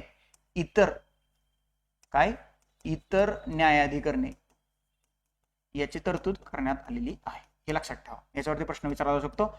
ऍडमिनिस्ट्रेटिव्ह ट्रिब्युनल 323 ए मध्ये आणि अदर ट्रिब्युनल्स 323 बी मध्ये ही तरतूद करण्यात आलेली आहे. आणि न्यायाधिकरणाशी संबंधित असणारे ही 2 डेडिकेटेड कलम आहेत. त्याच्यामुळे याच्यात सेंटेन्स वाईज सुद्धा प्रश्न विचारला जाऊ शकतो. इथपर्यंत ऑल क्लिअर? चलो पुढे जाऊया. या प्रश्नाचं उत्तर आहे होतं पर्याय क्रमांक 4. पुढचा प्रश्न जोड्या लावायच्यात आपल्याला. आता बघा, इथं यांनी मेन्सला हा प्रश्न विचारलेला होता आणि प्रीला त्यांनी विचारलं की 371 मध्ये कुठलं राज्य येत नाही. म्हणजे प्रश्नांवर दुसरा प्रश्न तयार झाला ना, त्याच्यासाठी पीवायक्यूचं विश्लेषण. म्हणजे मला असं वाटतंय गट ब आणि गट क पूर्व परीक्षेला 371 बद्दल एकदा तरी प्रश्न येईल. आर्टिकल 371 बद्दल एकदा तरी प्रश्न येईल. हे असं मला वाटतं. त्यामुळे आर्टिकल 371 व्यवस्थितपणे करून घ्यायचं आहे. त्यांनी काय विचारले, एका बाजूला तुम्हाला कलम दिलेत आणि दुसऱ्या बाजूला त्याच्यातील येणारे विषय दिलेत. 371 ए, बी, सी आणि डी, आणि आपल्याला काय करायच्यात, जोड्या लावायच्यात. या प्रश्नाचं उत्तर पर्याय क्रमांक 4 आहे. ते खाली आहे, ते मी तुम्हाला नंतर दाखवतो काय आहे ते. मी आपण आता उत्तर पाहूया. 371 ए मध्ये नागालँडसाठी विशेष तरतूद करण्यात आलेली आहे. बरोबर का? नागालँड साठी विशेष तरतूद करण्यात आलेली आहे. 371 बी मध्ये आसामसाठी विशेष तरतूद करण्यात आलेली आहे. 371 सी मध्ये मणिपूरसाठी विशेष तरतूद करण्यात आलेली आहे. आणि 371 डी मध्ये आंध्र प्रदेश व तेलंगणासाठी विशेष तरतूद करण्यात आलेली आहे. हे जास्त महत्वाचं आहे. नॉर्थ ईस्ट मधली जी 7 राज्य आहेत त्याच्यातलं त्रिपुरा या एकाच राज्याबद्दल 371 मध्ये विशेष तरतूद करण्यात आलेली नाही, हे लक्षात ठेवा. राहिलेल्या 6 राज्यांबद्दल 371 मध्ये विशेष तरतूद करण्यात आलेली आहे. ते असं विचारलं जाऊ शकतं की कलम 371 मध्ये खालीलपैकी नॉर्थ ईस्ट मधल्या कुठल्या राज्याशी संबंधित विशेष तरतूद केलेली नाही, तर ते राज्य आहे त्रिपुरा. राहिलेल्या 6 राज्यांची विशेष तरतूद करण्यात आलेली आहे. 371 एफ मध्ये सिक्कीम येते, 371 जी मध्ये मिझोराम येते, 371 एच मध्ये अरुणाचल प्रदेश येतोय, 371 आय मध्ये गोवा येतोय, 371 जे मध्ये कर्नाटक येतं. हे तुम्ही लक्षात ठेवा. 371 ते 371 जे, 371 ते 371 जे याच्यामध्ये राज्यांशी संबंधित विशेष तरतुदी करण्यात आलेल्या आहेत. 371 मध्ये आपला महाराष्ट्र आणि शेजारच्या गुजरातचा समावेश आहे 371 मध्ये. आणि 371 ए मध्ये हे नागालँड आहे. समजलीत पर्यंत? आलं लक्षात? त्रिपुरा सोडून नॉर्थ ईस्ट मधली सर्व राज्य याच्यामध्ये आहेत. आता याच्यामध्ये एकूण किती राज्य आहेत? विशेष राज्यांचा दर्जा असणारी 11 राज्य आहेत. 11 भारतातली 11 राज्य आहेत की जे मी आता तुम्हाला सांगितले. ओके, त्याच्यामध्ये महाराष्ट्र, गुजरात, आंध्र प्रदेश, मणिपूर, आसाम, नागालँड, सिक्कीम, मिझोराम, अरुणाचल प्रदेश, गोवा आणि कर्नाटक या 11 राज्यांचा समावेश जो आहे तर तो 371 आणि 371 ए पासून जे पर्यंत करण्यात आल्याचं आपल्याला दिसतंय. ह्या विशेष तरतुदी.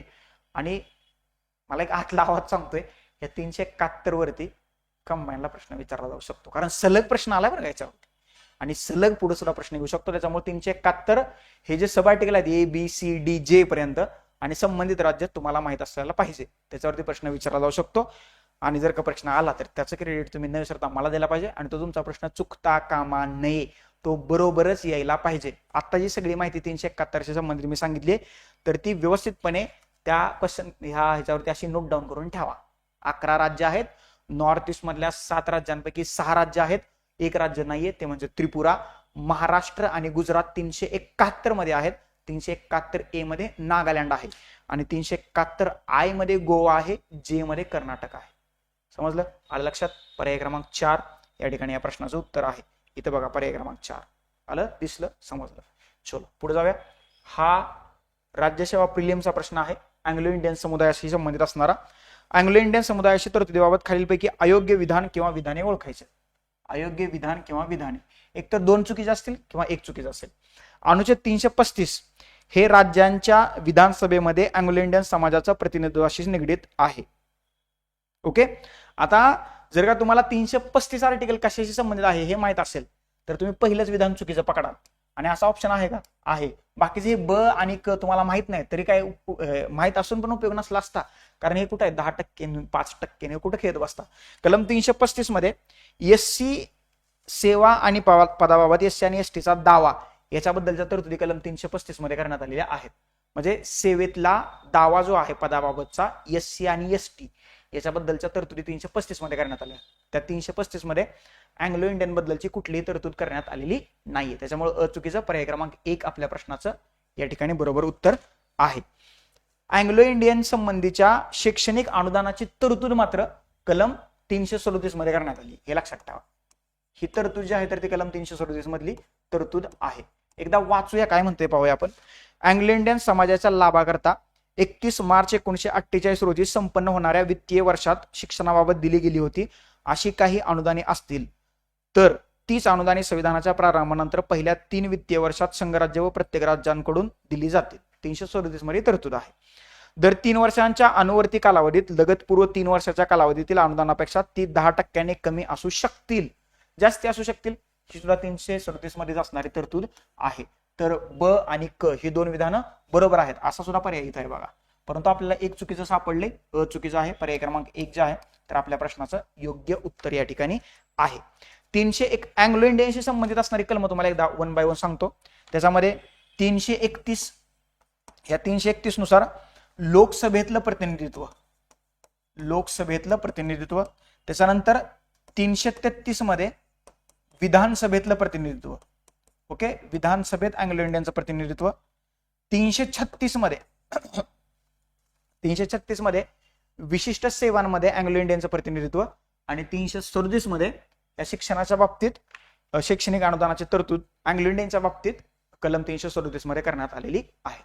4 कलम भारताच्या राज्यघटनेमध्ये डेडिकेटेड फॉर अँग्लो इंडियन्स आहेत. पहिलं 331 लोकसभेतल्या जागा, 333 विधानसभेतल्या जागा, 336 विशिष्ट सेवेत त्यांना दावा आणि त्यांच्या बऱ्याचशा गोष्टी आणि 337 शैक्षणिक अनुदानाशी संबंधित. ही 4 कलम लक्षात ठेवायची.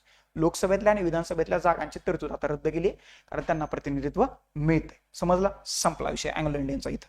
चलो पुढे जाऊया. आता पुढचा प्रश्न काय म्हणतोय बघा. हा सुद्धा राज्यसेवेचा प्रश्न होता. खालीलपैकी कोणते भारताच्या राज्यघटनेतील भाग 1 मधील कलम 1 ते 4 शी संबंधित आहे किंवा आहेत? कुठला घटक संघ आणि त्याच्या राज्य क्षेत्राशी संबंधित असणारं भाग 1 आहे. बरोबर. भारताच्या राज्यघटनेमध्ये 22 भाग आहेत, 395 प्रिंटेड कलम आहेत, आता ती 450 प्लस झालेली आहेत. 12 परिशिष्ट आहेत. ओके, ती 12 परिशिष्ट तुम्ही पाठ करायला पाहिजे, हे लक्षात ठेवा. आणि भाग 1 मधलं कलम 1 ते 4 जे आहे संघराज्य आणि त्याचं राज्यक्षेत्र म्हणजेच काय, पुढे गेलं इथं बघा, युनियन अँड इट्स टेरिटरी इंग्लिशमध्ये, जे इंग्लिश मधून अभ्यास करतायत त्यांच्यासाठी. भाग 3 हे मूलभूत अधिकार, सॉरी भाग 3 12 ते 35 मूलभूत अधिकार. कर्तव्यविषय फंडामेंटल ड्युटीज ज्या आहेत त्या भाग 4A मध्ये कलम 51A मध्ये समाविष्ट करण्यात आलेले आहेत. आणि आता हा न्यायविषयवाला जो भाग आहे ना, न्यायवाला, हा भाग 5 मध्ये सर्वोच्च न्यायालय आहे आणि भाग 6 मध्ये उच्च न्यायालयाबद्दलच्या तरतुदी आहेत. 124 ते 147, 124 ते 147 आणि इथं 214 ते 232 आणि त्याच्यानंतर 233 ते 237.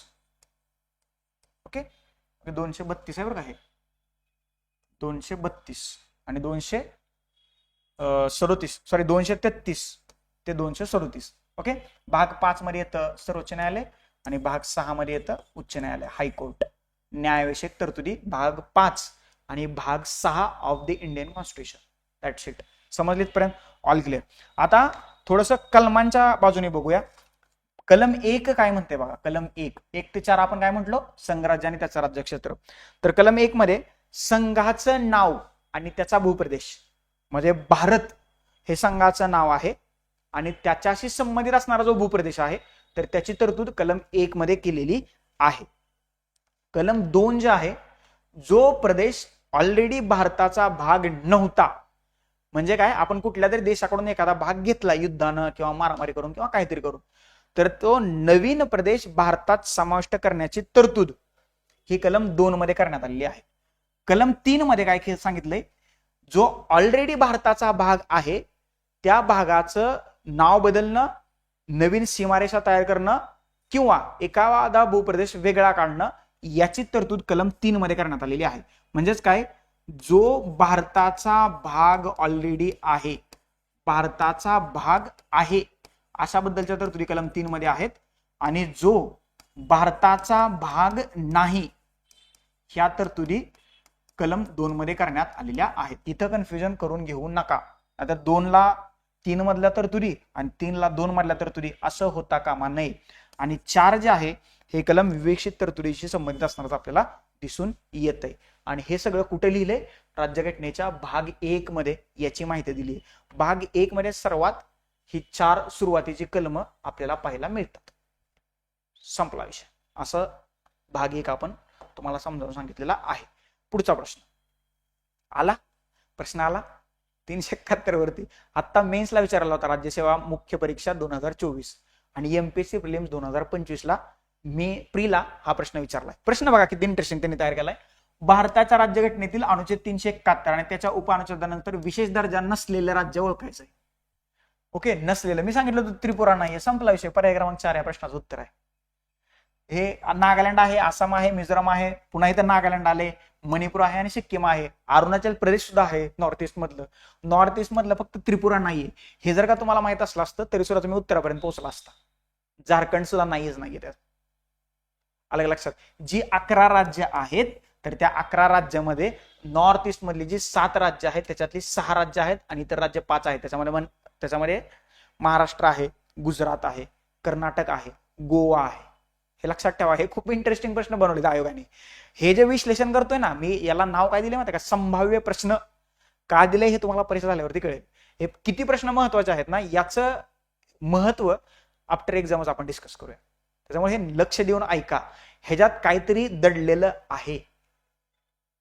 अलग लक्षात. हे 150+ प्रश्न म्हणजे गट ब आणि गट क परीक्षेतील पॉलिटीच्या प्रश्नांचं मॉक आहे, मॉक हा. त्याच्यामुळे व्यवस्थित ज्या काही गोष्टी मी सांगतोय त्या लिहून घ्या. जे काही विश्लेषण होतंय ते व्यवस्थित ऐका आणि ही पीडीएफ ज्यावेळेस तुम्हाला मिळेल तर ही पीडीएफ तुम्ही डाउनलोड करून याची प्रिंट काढून घ्या, प्रिंट, आणि याच्यावरती लिहा हे जे काही चाललंय ते. आणि ते खूप गरजेचं आहे. ते खूप गरजेचं आहे. ते तुम्हाला एक्झाम झाल्यानंतर कळेल मी का गरजेचं म्हणतोय. कारण प्रश्न रिफ्लेक्ट 101% होणार याच्यात. कारण वर्षभरातल्या 6 एक्झाम मधले प्रश्न याच्यात आहेत. जवळजवळ 150+ प्रश्न आणि एक्स्ट्राचे पण मी काही प्रश्न याच्यामध्ये ऍड केलेले आहेत. समजलं? आलं लक्षात? चलो पुढे जाऊया. पुढचा प्रश्न, पुढचा टॉपिक. आता इतर भागांवरचे प्रश्न. म्हणजे अगदी आपण शेवटच्या टप्प्यात आलेलो आहे थोडस. बरोबर. आता ह्याच्यावरती काही 7-8 प्रश्न आहेत ते डिस्कस करूया आपण.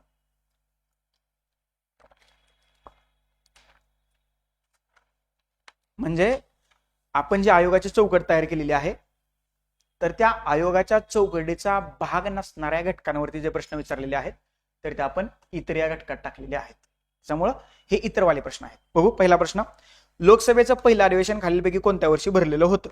तर लोकसभेचं पहिलं अधिवेशन भरलेलं होतं 13 मे 1952 रोजी. बरोबर. आणि 1954 मध्ये संसदेच्या वरिष्ठ सभागृहाला राज्यसभा आणि संसदेच्या कनिष्ठ सभागृहाला लोकसभा ही हिंदी नाव आहेत. हिंदी. कसली? हिंदी नाव. लक्षात ठेवा. दुसरी एक इंटरेस्टिंग गोष्ट सांगतो. राज्यघटनेमध्ये राज्यसभेला वरिष्ठ सभागृह आणि लोकसभेला कनिष्ठ सभागृह असं कुठंही म्हटलेलं नाही. हे प्रकर्षाने लक्षात ठेवा. राज्यसभेचं कलम अगोदर येते 80 आणि लोकसभेचं कलम नंतर येते 81. म्हणून राज्यसभेला वरिष्ठ आणि लोकसभेला कनिष्ठ सभागृह म्हणण्याचा प्रघात पडलेला आहे. ओके, अलग लक्षात. हे खूप महत्वाचं होतं. तर हे संसदेच्या सभागृहांबद्दल झालं. आपल्या प्रश्नाचं उत्तर आहे पर्याय क्रमांक 3. लोकसभेचे पहिला सभापती गणेश वासुदेव मावळणकर. म्हणजे जी अंतरिम लोकसभा होती त्याचे सुद्धा पहिले सभापती, किंवा हंगामी लोकसभा होती त्याचे सुद्धा पहिले सभापती कोण होते? गणेश वासुदेव मावळणकर. आणि आत्ता म्हणजे काय, आत्ता म्हणजे पहिली निवडणूक झाल्यानंतर लोकसभा जी तयार झाली त्याचे सुद्धा सभापती जे आहेत तर ते गणेश वासुदेव मावळणकरच आहेत. आणि या वा मावळणकरांना लोकसभेचे पितामह असं म्हटलं जातं. आणि हे कुणी म्हटलंय तर हे पंडित नेहरूंनी म्हटलंय. कोणाला म्हटलंय? वा मावळणकर किंवा गणेश वासुदेव मावळणकर यांना म्हटलेलं आहे. ह्या वा मावळणकरांनाच दादासाहेब या टोपण नावानं ओळखलं जायचं. हे गुजरात मधून निवडून आलेले होते. हे लक्षात ठेवा. पहिल्या लोकसभेची स्थापना 17 एप्रिल 1952 रोजी झाली. पहिली लोकसभा तिने आपला कालावधी जो आहे तर तो पूर्ण केलेला आपल्याला दिसून येतो. 13 एप्रिल 1952 ते 4 एप्रिल 1957 पर्यंत हा पहिल्या लोकसभेचा कालावधी होता. पहिल्या लोकसभेचे उपसभापती कोण होते? M.A. अय्यंगार. M.A. अय्यंगार. पहिल्या लोकसभेचे सचिव कोण होते? M.N. कौल. ओके, हे सचिव होते, ते IS असतात, हे लक्षात ठेवा. ओके, याचं उत्तर पर्याय क्रमांक 3. पुढचा प्रश्न बघूया. आता हा परिसीमन आयोग जो आहे म्हणजे डिलिमिटेशन कमिशन जे आहे आर्टिकल 82 नुसार याची स्थापना केली जाते. हा मुद्दाम मी इथं प्रश्न घेतलेला आहे, कारण सध्या निवडणुकीचं वारं वाहत आहे आणि लोकसभेच्या निवडणुका होण्याच्या अगोदर म्हणजे 2027 ला भारताची जनगणना होणार आहे. त्या जनगणनेचे आकडे समोर आल्यानंतर मतदारसंघाची पुनर्रचना होऊ शकते. त्या अनुषंगानं हा टॉपिक महत्वाचा होता. परिसीमन आयोग, त्यालाच डिलिमिटेशन कमिशन सुद्धा म्हणतात, याला सीमा आयोग असे म्हटलं जातं. कलम 82 नुसार संसद स्थापन करते किंवा स्थापन केला जातो. संसदीय कायद्यानुसार याची स्थापना केली जाते. या आयोगाच्या शिफारशींना कुठल्याच न्यायालयात आव्हान देता येत नाही. म्हणजे सांगितलं की हा विधानसभा मतदारसंघ असा असा आहे, हा लोकसभा मतदारसंघ असा असा आहे, तर तो तसाच राहील. म्हणून सांगतोय यांच्या शिफारशींना कुठल्याही न्यायालयात आव्हान देता येत नाही. हे प्रकर्षाने तुम्ही लक्षात ठेवा. 2002च्या आयोगाचे अध्यक्ष होते न्यायमूर्ती कुलदीप सिंह. आतापर्यंत डिलिमिटेशन आयोग, चला पहिल्यांदा प्रश्न वाचूया आणि मग आपण उत्तराकडे जाऊया. परिसीमन आयोग 82 नुसार या आयोगाला सीमा आयोग असंही म्हटलं जातं. बरोबर आहे. भारतात आजपर्यंत 5 वेळा नाही, भारतात आतापर्यंत 4 वेळा हा आयोग स्थापन करण्यात आलेला होता. पहिल्यांदा 1952 मध्ये, त्याच्यानंतर 1963 मध्ये, त्याच्यानंतर 1973 मध्ये आणि त्याच्यानंतर 2002 मध्ये. 2002च्या आयोगाचे अध्यक्ष कुलदीप सिंह, न्यायमूर्ती कुलदीप सिंह हे होते, हे लक्षात ठेवा. आतापर्यंत 52, 63, 73 आणि 2002 हे लक्षात राहील. 52, 63, 73 आणि मग 2002 असा 4 वेळा. त्याच्यामुळे ब विधान चुकलं. या आयोगाच्या आदेशांच्या प्रती या आयोगाच्या आदेशांना कायद्याची ताकद असते आणि त्या आदेशावर न्यायालयात प्रश्न उपस्थित करता येत नाहीत. मी मगाशी सांगितलं, त्याच्यामुळं क सुद्धा विधान बरोबर आहे. या आयोगाच्या आदेशाच्या प्रती लोकसभा तसेच संबंधित राज्य विधिमंडळापुढे सादर करण्यात येतात आणि ते यामध्ये गरज असल्यास बदल सुचवू शकतात. नाहीये, हे आयोगच असं आहे, त्याच्यामध्ये काहीच करता येत नाही. त्यांनी सांगितलं ना हे असंच आहे, तर ते तसंच असतं. त्याच्यामध्ये ना न्यायालयाला, ना संसदेला, ना राज्य विधिमंडळाला बदल करता येतो. कोणालाच बदल करता येत नाही. त्या शिफारशी एकदम तटस्थ असतात, रिजिड असतात. बरोबर. आणि कलम 82 नुसार संसदीय कायद्यानुसार त्याची स्थापना केली जाते. आतापर्यंत तो 4 वेळा स्थापन करण्यात आलेला होता. 2027 जनगणना झाल्यानंतर एकदा भारतातल्या लोकसभेच्या मतदारसंघाचा आणि विधानसभेच्या मतदारसंघाची पुनर्रचना होऊ शकते असं मला वाटते. कारण लोकसंख्येची आकडेवारी समोर येईल आणि लोकसंख्या जर का वाढली तर आमदार आणि खासदारांचं, सो कॉल्ड लोकप्रतिनिधींचं प्रमाण सुद्धा आपल्याला वाढवावं लागणार आहे. हे लक्षात ठेवा. समजलं? तर या प्रश्नाचं उत्तर आहे अ आणि क ही 2 विधानं बरोबर आहेत. पर्याय क्रमांक 3 आपल्या प्रश्नाचं योग्य उत्तर आहे. समजलं? चलो पुढे जाऊया. पुढचा प्रश्न आता जोड्या लावायचा प्रश्न आहे हा. महाराष्ट्रातील महिला संघटना आणि त्यांच्या प्रमुख यांच्या योग्य जोडी किंवा जोड्या जुळवा. तर क आणि ड या 2 जोड्या बरोबर आहेत. पर्याय क्रमांक 3 सुधा कुलकर्णी महिला दक्षता समिती, प्रणस गोरे श्रमजीवी महिला संघ, या जो जोड्या आहेत तर त्या बरोबर आहेत. आणि नीलम गोरे ज्या आहेत तर त्या शिवसेनेच्या नेत्या आहेत. आणि ही भारतीय महिला फेडरेशन जे आहे तर याची स्थापना अरुणा असफ अली यांनी केलेली आहे. अरुणा असफ अली यांनी केलेली आहे. आणि रिपब्लिकन महिला आघाडी तर चंद्रकांता सोनकांबळे त्याच्या प्रमुख आहेत. त्याच्यामुळे ही जोडी चुकीची आहे. अ आणि ब जोड्या चुकीच्या आहेत आणि क आणि ड या 2 जोड्या बरोबर आहेत. याच्यावरती सिंगल एक प्रश्न येऊ शकतो म्हणून मी इथं घेतलाय. हा काय आपल्या चौकटीचा भाग नाहीये. जाता जाता रिव्हिजन व्हावं या अँगलने तुम्हाला हा प्रश्न दिलेला आहे. पुढचा प्रश्न हा एक प्रश्न इंटरेस्टिंग मला वाटला. अमृत मिशन कशाशी संबंधित आहे? तुम्ही अगोदर बसवर वाचला असेल बघा. JNURM Jawaharlal Nehru urban renewal mission, rejuvenation mission म्हणजे पुनर्जीवन असं हे जवाहरलाल नेहरूंच्या नावाने होतं. तर त्याचं नाव बदलून अमृत असं केलेलं आहे. हे शहरी परिवर्तनाशी संबंधित किंवा अर्बन ट्रान्सफॉर्मेशनशी संबंधित असणारं मिशन आहे. आता अर्बनचा लॉंग फॉर्म सांगतो. Atal mission for rejuvenation and urban transformation हे मिशन जे आहे तर ते 2015 मध्ये केंद्र सरकारनं सुरू केलंय. जवाहरलाल नेहरूंचं नाव काढून त्याला अटल बिहारी वाजपेयींचं नाव दिलं. एवढाच बदल केलाय. शहरी परिवर्तनाशी संबंधित असणारं हे मिशन आहे. समजले इथपर्यंत? That's it. चलो पुढे जाऊया. पुढचा प्रश्न आहे योग्य जोड्या आपल्याला या ठिकाणी जुळवायच्या आहेत.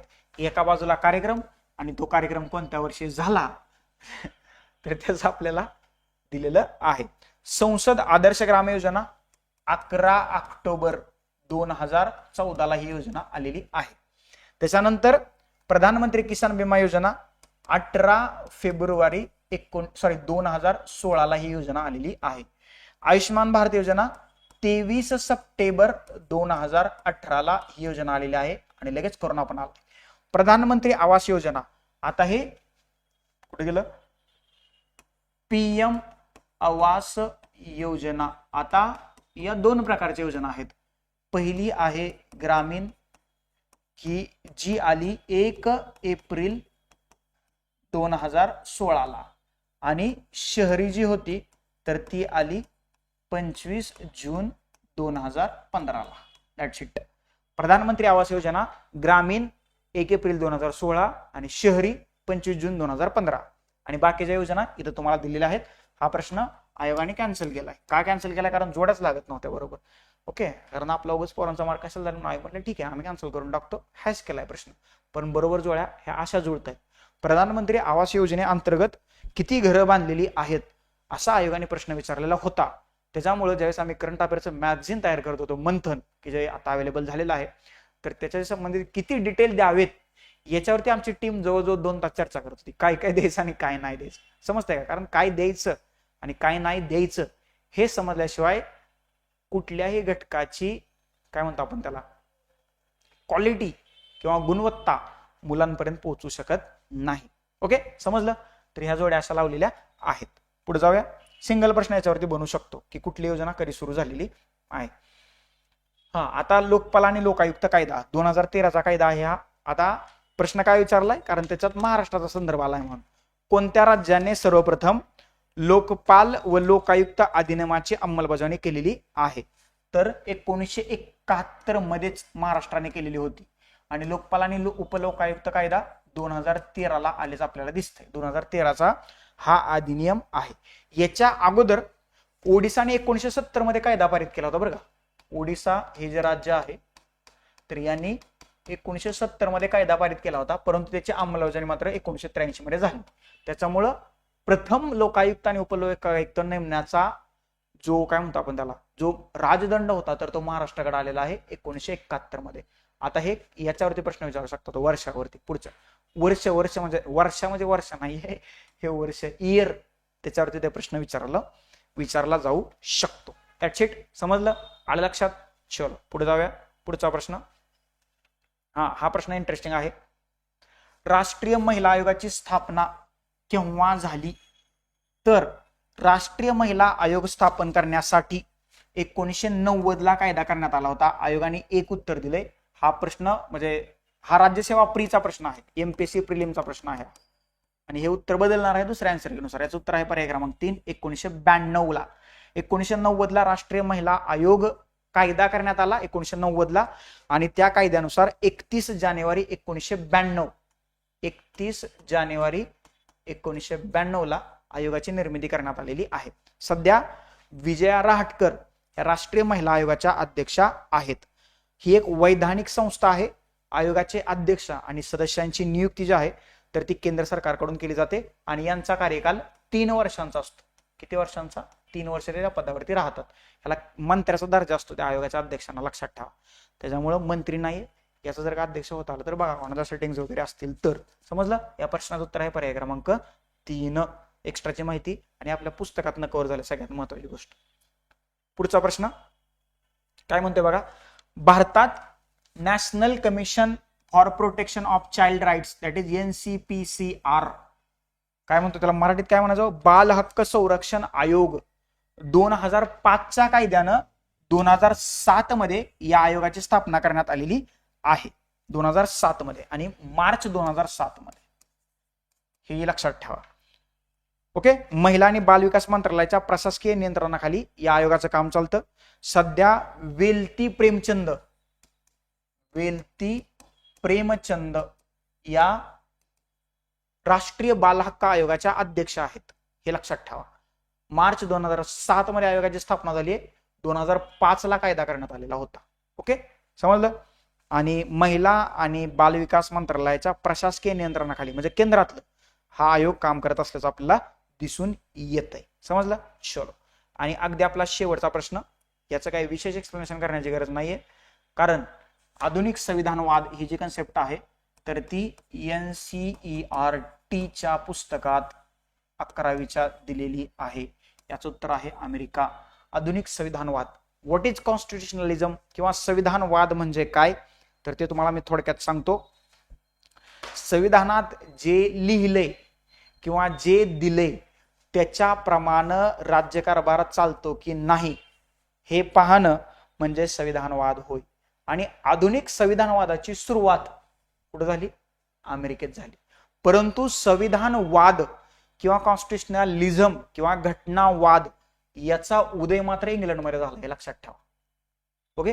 परंतु या प्रश्नाचं उत्तर पर्याय क्रमांक 1 आहे, कारण त्यांनी विचारलं होतं मॉडर्न कॉन्स्टिट्युशनलिझम किंवा आधुनिक संविधानवाद अमेरिकेत त्याची स्थापना झालेली किंवा संकल्पनेची सुरुवात अमेरिकेत झालेली आहे. अशा तऱ्हेनं हा भाग 4 जो आहे तर इथं संपत आहे. याच्याबद्दल जर का तुम्हाला काही डाऊट, क्वेरीज, क्वेश्चन्स, सजेशन्स असतील तर त्या नक्की माझ्यापर्यंत तुम्ही पोहोचवा. तुमच्या प्रत्येक शंकेचं निरसन करणं म्हणजे हे शेवटी तुम्हाला उत्तर तालिका पण दिली बरं का, कुठले प्रश्न कॅन्सल झाले ते सुद्धा तुम्हाला इथे दिले आणि कॅन्सल का झाले ते सुद्धा तुम्हाला मी एक्सप्लेन करताना सांगितलेलं आहे. आता थोडीसं पुस्तकाची जाहिरात करतो आणि मग आपण थांबूया. हे पॉलिटी PYQ पल्स, लेखक आणि संकलक मी स्वतः तुमच्यासमोर उभा आहे, वैभव शिवडे. हे पुस्तक मार्केटमध्ये उपलब्ध आहे सध्या, तर तुम्ही न विसरता हे पुस्तक घ्यावं, वाचावं आणि त्याच्यातले अभिप्राय जे आहेत तर ते माझ्यापर्यंत पोहोचवावे अशी माझी अपेक्षा आहे. गट क मुख्य परीक्षा 2024 15 पैकी 14 प्रश्न, MPSC प्रिलिम्स 2025 15 पैकी 12 प्रश्न थेट आपल्या पुस्तकातून कव्हर झालेले आहेत. तर म्हणजे गेल्या 15 वर्षातल्या PYQ ची रचना 2011 ते 2025 म्हणजे राज्यसेवा मेन्स पर्यंतचे सर्व प्रश्न पॉलिटीचे बरं का या पुस्तकामध्ये मी एकत्रितपणे मांडलेले आहेत. हे पुस्तक तुम्हाला ऑनलाईन मागवायचं असेल तरी सुद्धा उपलब्ध आहे. पुण्यातल्या सर्व बुक सेंटर्स वरती आणि महाराष्ट्रातले जे प्रमुख बुक सेंटर्स आहेत तुमच्या जिल्ह्यातले तर तिथं हे पुस्तक उपलब्ध करून दिलेलं आहे. त्याच्यामुळे पुस्तक घ्या, वाचा, तुमचा अभिप्राय माझ्यापर्यंत पोहोचवा. काही चेंजेस आपल्याला दुसऱ्या आवृत्तीत करता येतील का रचनेच्या बाबतीत तर तेही तुम्ही मला सांगणं अपेक्षित आहे. तर अशा रीतीनं हे जे काही 4 पार्ट मध्ये 150+ प्रश्नांचं आपण विश्लेषण केलेलं आहे. गट ब, गट क पूर्व आणि मुख्य, राज्यसेवा 2024 मुख्य आणि MPSC प्रिलिम्स 2025 अशा ह्या जवळजवळ 2 आणि 2 4 आणि 2 6 परीक्षांच्या पॉलिटीच्या प्रश्नांचं एकत्रित विश्लेषण या 4 सेशन मध्ये आपण केलेलं आहे, अगदी इन डिटेल मध्ये. आणि ही जी PDF मी तुम्हाला दाखवतोय वारंवार तर ही PDF तुम्हाला कंबाईन मेंटर ऑफिशियलच्या ऍप वरती माझ्या टेलिग्राम चॅनलवरती सर्व टेलिग्राम चॅनलवरती उपलब्ध करून दिलेली आहे. फ्री ऑफ कॉस्ट आहे. डाउनलोड करा, याची प्रिंट काढा किंवा कुठल्याही जोरक्षा सेंटरमध्ये गेला पुण्यातल्या तर तिथं फक्त पॉलिटी पॉलिटी राऊंडअप 2025 भाग 1 आणि भाग 2 हा भाग 2 आहे बरं का, भाग 2 आहे ते दिसतंय. भाग 1 जे आहे त्याच्यामध्ये गट ब आणि गट क चे पूर्व